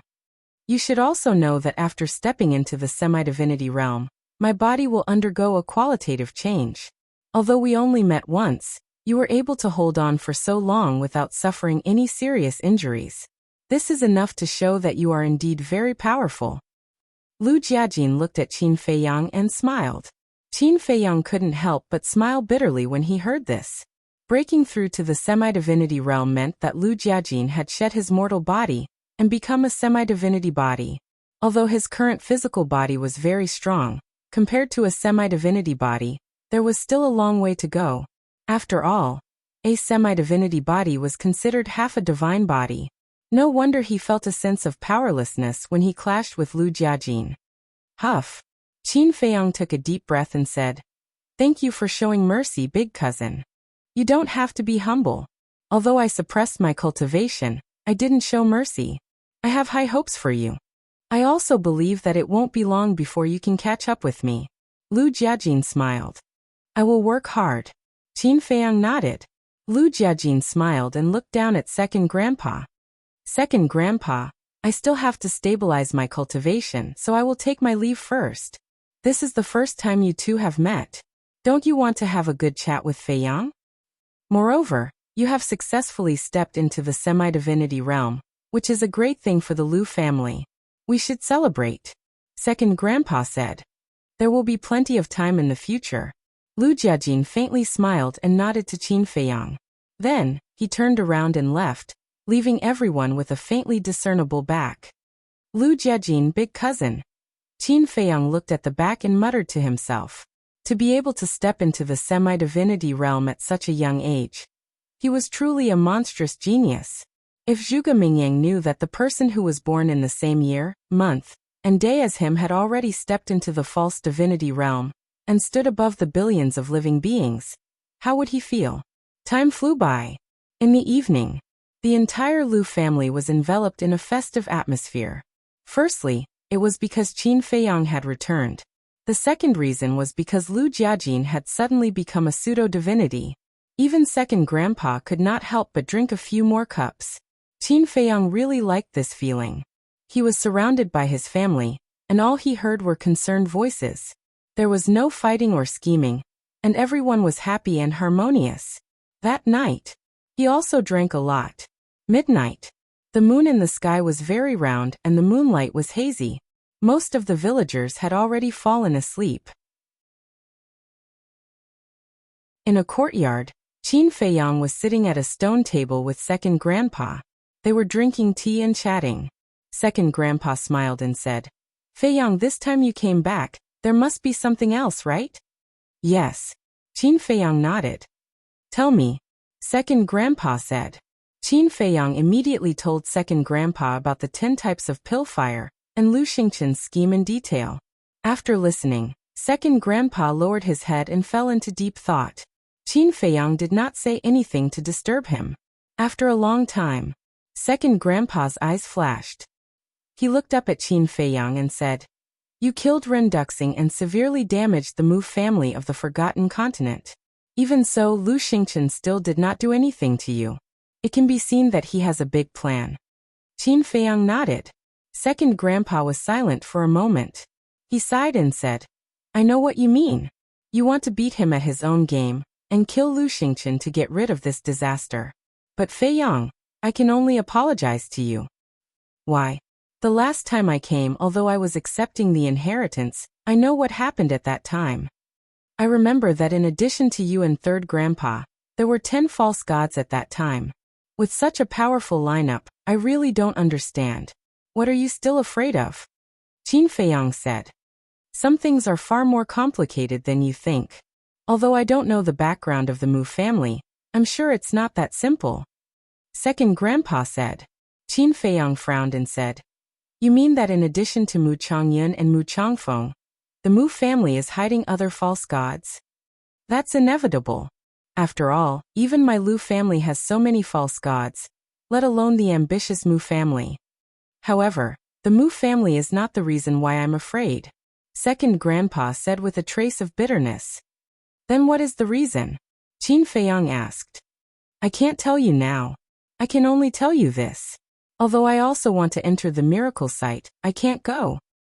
Not only can I not go, but your third grandpa and the 10 false gods that you know can't go either. To be exact, the false gods of our Lu family can't leave the Great Qin Empire." Second grandpa sighed, his old face full of disappointment. "Why is that?" Qin Feiyang looked at second grandpa in confusion. This answer was completely out of his expectations. "You will understand in the future. However, although we can't go, your cousin can. Because now, except for our own people, no one knows that he has broken through to the false god realm. I believe that with your cousin's strength and wisdom, he will definitely be able to help you in the miracle site." Second grandpa said with a smile. "As you wish." Qin Feiyang sighed and did not force him to answer. Second grandpa looked at Qin Feiyang deeply and said with a smile, "It's already very late, go and rest." "Okay." Qin Feiyang nodded and then walked to the wooden building. But suddenly, he stopped and turned to look at second grandpa and asked, "What about my grandfather? Why didn't he come to see me when I came back this time?" Second grandpa's hands, which were hidden in his sleeves, suddenly clenched. There was a hint of murderous intent in the depths of his eyes. But Qin Feiyang did not notice any of this, because second grandpa hid it very well. However, seeing that second grandpa did not speak for a long time, Qin Feiyang gradually felt uneasy and asked, "Did something happen to grandpa?" "No. Your grandfather is so powerful. How could something happen to him? Second grandpa hurriedly said. Qin Feiyang said. Then why don't you tell me where he is now? Your grandfather is in seclusion. Even I can't see him, let alone you. But don't worry, when he comes out, he will definitely see you immediately. Second grandpa said with a smile. I hope so. Qin Feiyang sighed. With a heart full of disappointment, he turned and entered the wooden building. His thin back seemed particularly disappointed. Big brother. Tell me, how should I tell Feiyang about this? If Feiyang knows the truth, I think he will definitely go crazy. I really don't know what to do. Can you give me a hint? Second grandpa sat alone in the night. After watching Qin Feiyang enter the wooden building, he looked at the night sky and muttered to himself. His expression was full of helplessness. That night, it was destined to be a sleepless night. Qin Feiyang lay on the bed, wanting to take the opportunity to have a good sleep. But no matter what he did, he could not fall asleep. Therefore, before dawn, he got up and walked aimlessly in the village. Everything in the village was no different from an ordinary village. If someone who did not know came here, they would definitely think that this was a village where ordinary people lived. There was simplicity in the tranquility. After walking around the village alone, Qin Feiyang stood at the entrance of the village. He did not know where to go next. His heart was very confused. He glanced at the mountain range outside the village. Finally, he stepped forward and walked into the depths of the mountain range step by step. Along the way, he encountered many fierce beasts. There were strong and weak ones. But these fierce beasts were very docile, just watching him from afar. Gradually, the horizon was white. The sun rose from the horizon. The fierce beasts in the mountain range gradually began to become active. But when they saw Qin Feiyang, they silently retreated to the side. These fierce beasts were all raised by the Lu family. Although they had never seen Qin Feiyang before, when Qin Feiyang first entered the Lu family, second grandpa had already told them. In the future, no matter who saw Qin Feiyang, they could not hurt him. Half an hour passed. Qin Feiyang crossed a jungle, and a vast plain came into sight. The plain covered an area of over 100 miles. There was not a single tree, not even a single blade of grass. However, there were medicinal herbs of various colors that were overflowing with vitality. So many medicinal herbs? Qin Feiyang stood on the edge of the jungle and glanced at the medicinal herbs on the plain. His eyes were full of surprise. There were too many, densely packed, like a young girl swaying in the wind, gushing with dazzling light. The rich medicinal fragrance enveloped the entire plain. Wait! With so many medicinal herbs together, it obviously did not grow naturally. It should be the Lu family's medicinal field. I don't know if this medicinal field can be compared with the Mu family's medicinal field. Qin Feiyang muttered to himself as he strode into the medicinal field. Along the way, he basically recognized all the medicinal herbs. However, he found that many of the medicinal herbs were more than 10,000 years old. The deeper he went, the more precious the medicinal herbs he saw. Finally, he also found white jade fruit, purple spirit flower, and other extremely rare medicinal herbs. In the past 10,000 years, the Lu family's heritage should not be underestimated. Qin Feiyang murmured. Suddenly, he noticed that there was a faint black spot in the distance ahead. With suspicion, he walked quickly towards the black spot. Gradually, he saw the so-called black spot clearly. It turned out to be a small wooden building. It was very old and very simple, with only 2 floors in total. On the balcony on the second floor of the small wooden building, Qin Feiyang saw an old man. The old man had reached the age of 70, his body was stooped, his beard and hair were white. He sat cross-legged on the balcony, his eyes slightly closed, wearing a very old linen clothes, but it was very clean. His old face, with a bit of kindness. The old man also gave Qin Feiyang a very strong sense of intimacy. Qin Feiyang looked at the old man, step by step walked to the front of the small wooden building, and stood under the balcony. The sense of intimacy deep in his heart became stronger and stronger. However, the old man did not seem to notice the arrival of Qin Feiyang, and still closed his eyes.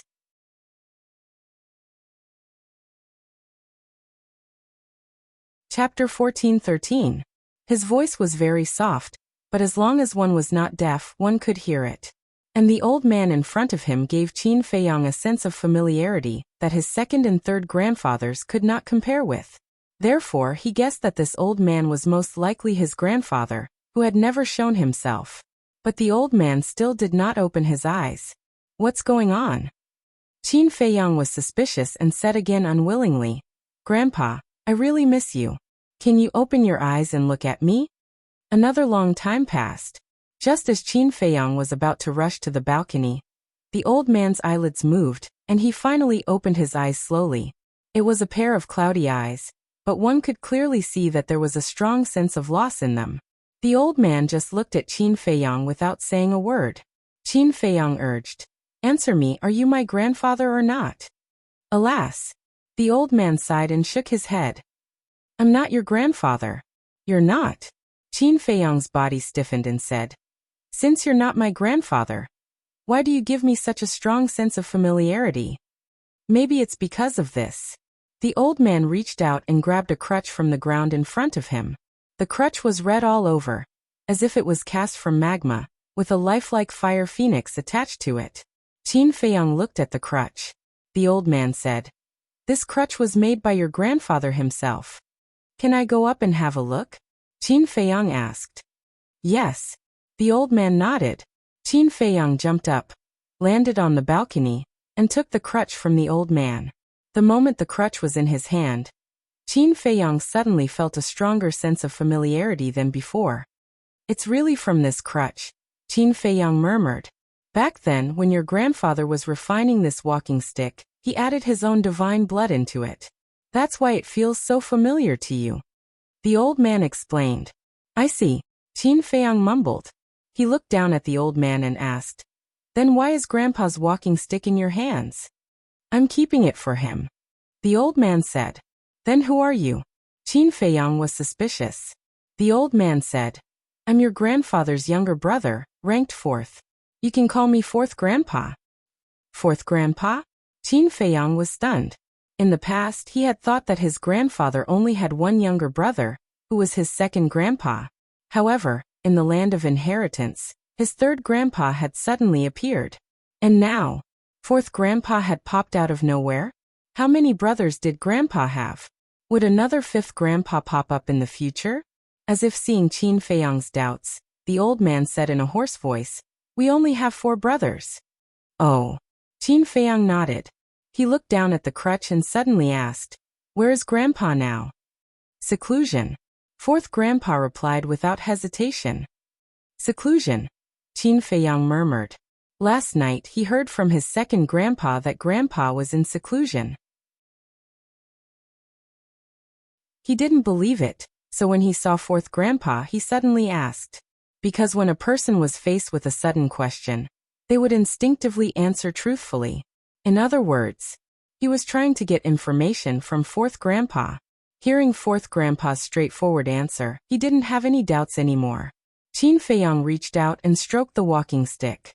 He asked, 4th Grandpa, can you give this walking stick to me? No. 4th Grandpa shook his head. He was very straightforward again. Qin Feiyang smiled helplessly.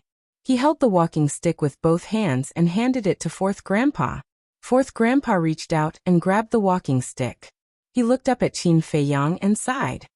We can understand your feelings, but some things can't be forced. I understand. Qin Feiyang nodded. It's good that you understand. 4th Grandpa said lightly. Then he asked, When I saw you enter the herbal field just now, you looked very confused. Were you thinking about something? Compared with 2nd Grandpa and 3rd Grandpa, 4th Grandpa's character was a little cold. You knew I entered the herbal field? Qin Feiyang was surprised. Of course. As long as someone enters the herbal field, I can sense it immediately. 4th Grandpa said. Then why did you pretend you didn't see it just now? Qin Feiyang was quite unhappy, but he didn't dare to say it out loud. He nodded and said, I was thinking about something. This time I came to the Liu family, I thought I could find the answer in my heart, and I also thought I could see Grandpa. But in the end I didn't get anything. This makes me very confused. There are a lot of helpless things in this world. Why do you have to be so persistent? Follow your own heart. Do what you should do. Thinking about something you can't figure out will only add to your troubles. Fourth Grandpa said. Add to your troubles. Follow your own heart, Qin Feiyang murmured. Suddenly, he came to his senses. He bowed and said, Thank you for your advice, Fourth Grandpa. Go. Your life has just begun. The road ahead is very long. Do whatever you want to do. Don't leave yourself any regrets. Fourth Grandpa said with a smile. This was the first time he smiled since he met Qin Feiyang. Yes. Qin Feiyang replied with a bow. Then he turned into a stream of light and flew toward the village. What a smart boy. If second brother hadn't sent me a message in advance last night and told me clearly, I might have spilled the beans when he suddenly asked me such a question. Looking at Qin Feiyang's back, Fourth Grandpa shook his head and murmured. Then he closed his eyes again and entered the state of meditation. When Qin Feiyang returned to the village, the sun had risen high in the sky. Most of the villagers had also gotten up. The old people gathered in twos and threes to exercise. The children also faced the morning sun and breathed in the vitality. Smoke rose in spirals over the entire village, presenting a peaceful scene. Feiyang, good morning. Where did you come from? Didn't you sleep last night? When he passed by the village entrance, several burly men who went out to do farm work greeted Qin Feiyang with a smile. They were very friendly. Yes, I slept. But I woke up early in the morning. Seeing that no one was up, I went to the nearby mountains for a walk. Qin Feiyang said with a smile. It seems that you haven't gotten used to our life here. Let me tell you, in our place, whether adults or children, basically sleep and rest every night. Yes, what is the purpose of living in this world? Isn't it to enjoy life? Why do you have to suffer for the pursuit of cultivation? You've just arrived. You certainly can't understand. After waiting for a long time, you'll gradually get used to it. All right, let's not talk about it. We're going to work. There's still a large wheat field to weed. Let's drink together tonight. The burly men sighed and smiled at Qin Feiyang. Then, they carried their hoes and walked towards the wheat field in the distance. Qin Feiyang's eyes were filled with envy as he looked at Yu Zizi and the others. Although they were burly men, their cultivation wasn't weak. 2 of them were 8-star combat emperors and 4 were 7-star combat emperors. In the outside world, such a cultivation level was enough to dominate a region. But these people lived the lives of ordinary people. Every day they ate, slept, and did farm work. They even enjoyed it. Frankly speaking, even Qin Feiyang felt inferior to such an indifferent state of mind. Shaking his head, Qin Feiyang turned around and entered the village. When a woman saw Qin Feiyang, she waved her hand from afar and said, Feiyang, I just made breakfast. Come and have some. Thank you, Auntie. Second Grandpa is still waiting for me at home. I'll visit your house when I'm free. Qin Feiyang smiled. Okay, come over anytime. The woman nodded. Feiyang, come. These are freshly steamed meat buns. Take a few and try them. There's also soy milk. I made it myself. I also have freshly baked old mantou. Take a few and try them too. The villagers were too enthusiastic. Qin Feiyang almost couldn't handle it. However, looking at the smiling faces full of care, his heart felt very warm. This was what family was. Those hypocritical people in the imperial palace, compared to the people here, were simply not worth shit. Soon, he returned to the courtyard. Second Grandpa had already woken up and personally prepared breakfast for Qin Feiyang. 2 bowls of millet porridge, 2 portions of stir-fried vegetables, and a plate of kimchi. It was very simple, but it was very warm. The taste was also ordinary, but Qin Feiyang ate it. It was very delicious. Seeing Qin Feiyang eating with relish, Second Grandpa was also full of smiles and asked, Feiyang, how long are you going to stay this time?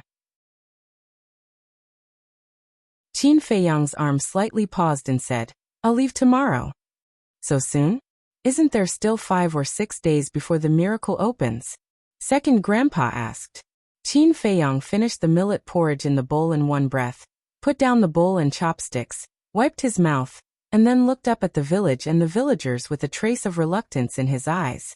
After a while, Qin Feiyang withdrew his gaze and sighed. I also want to stay here, but there are some things that I have to do. Second grandpa fell silent. Qin Feiyang smiled and said, but when I have time in the future, I will come back. At that time, don't think I'm annoying. What are you talking about? I can't wait to like it. Second grandpa glared at him. Qin Feiyang grinned, held the empty bowl and said, is there any more millet porridge? I want to eat more. Yes. I specially prepared a big pot for you. Go and get it yourself. Second grandpa smiled. Okay. Qin Feiyang immediately ran to the kitchen excitedly. What's wrong with this boy? He was still unhappy last night. Why did he become a little different when he went out this morning?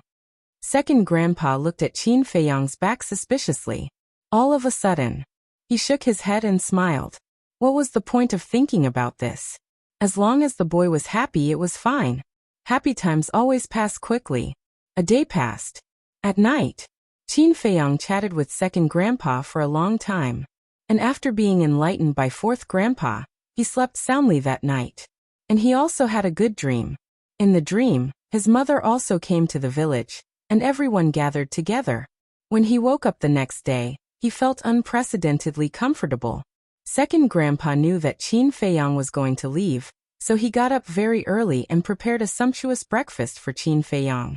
Qin Feiyang also didn't leave anything behind. What was to come would come, and what was to go would go.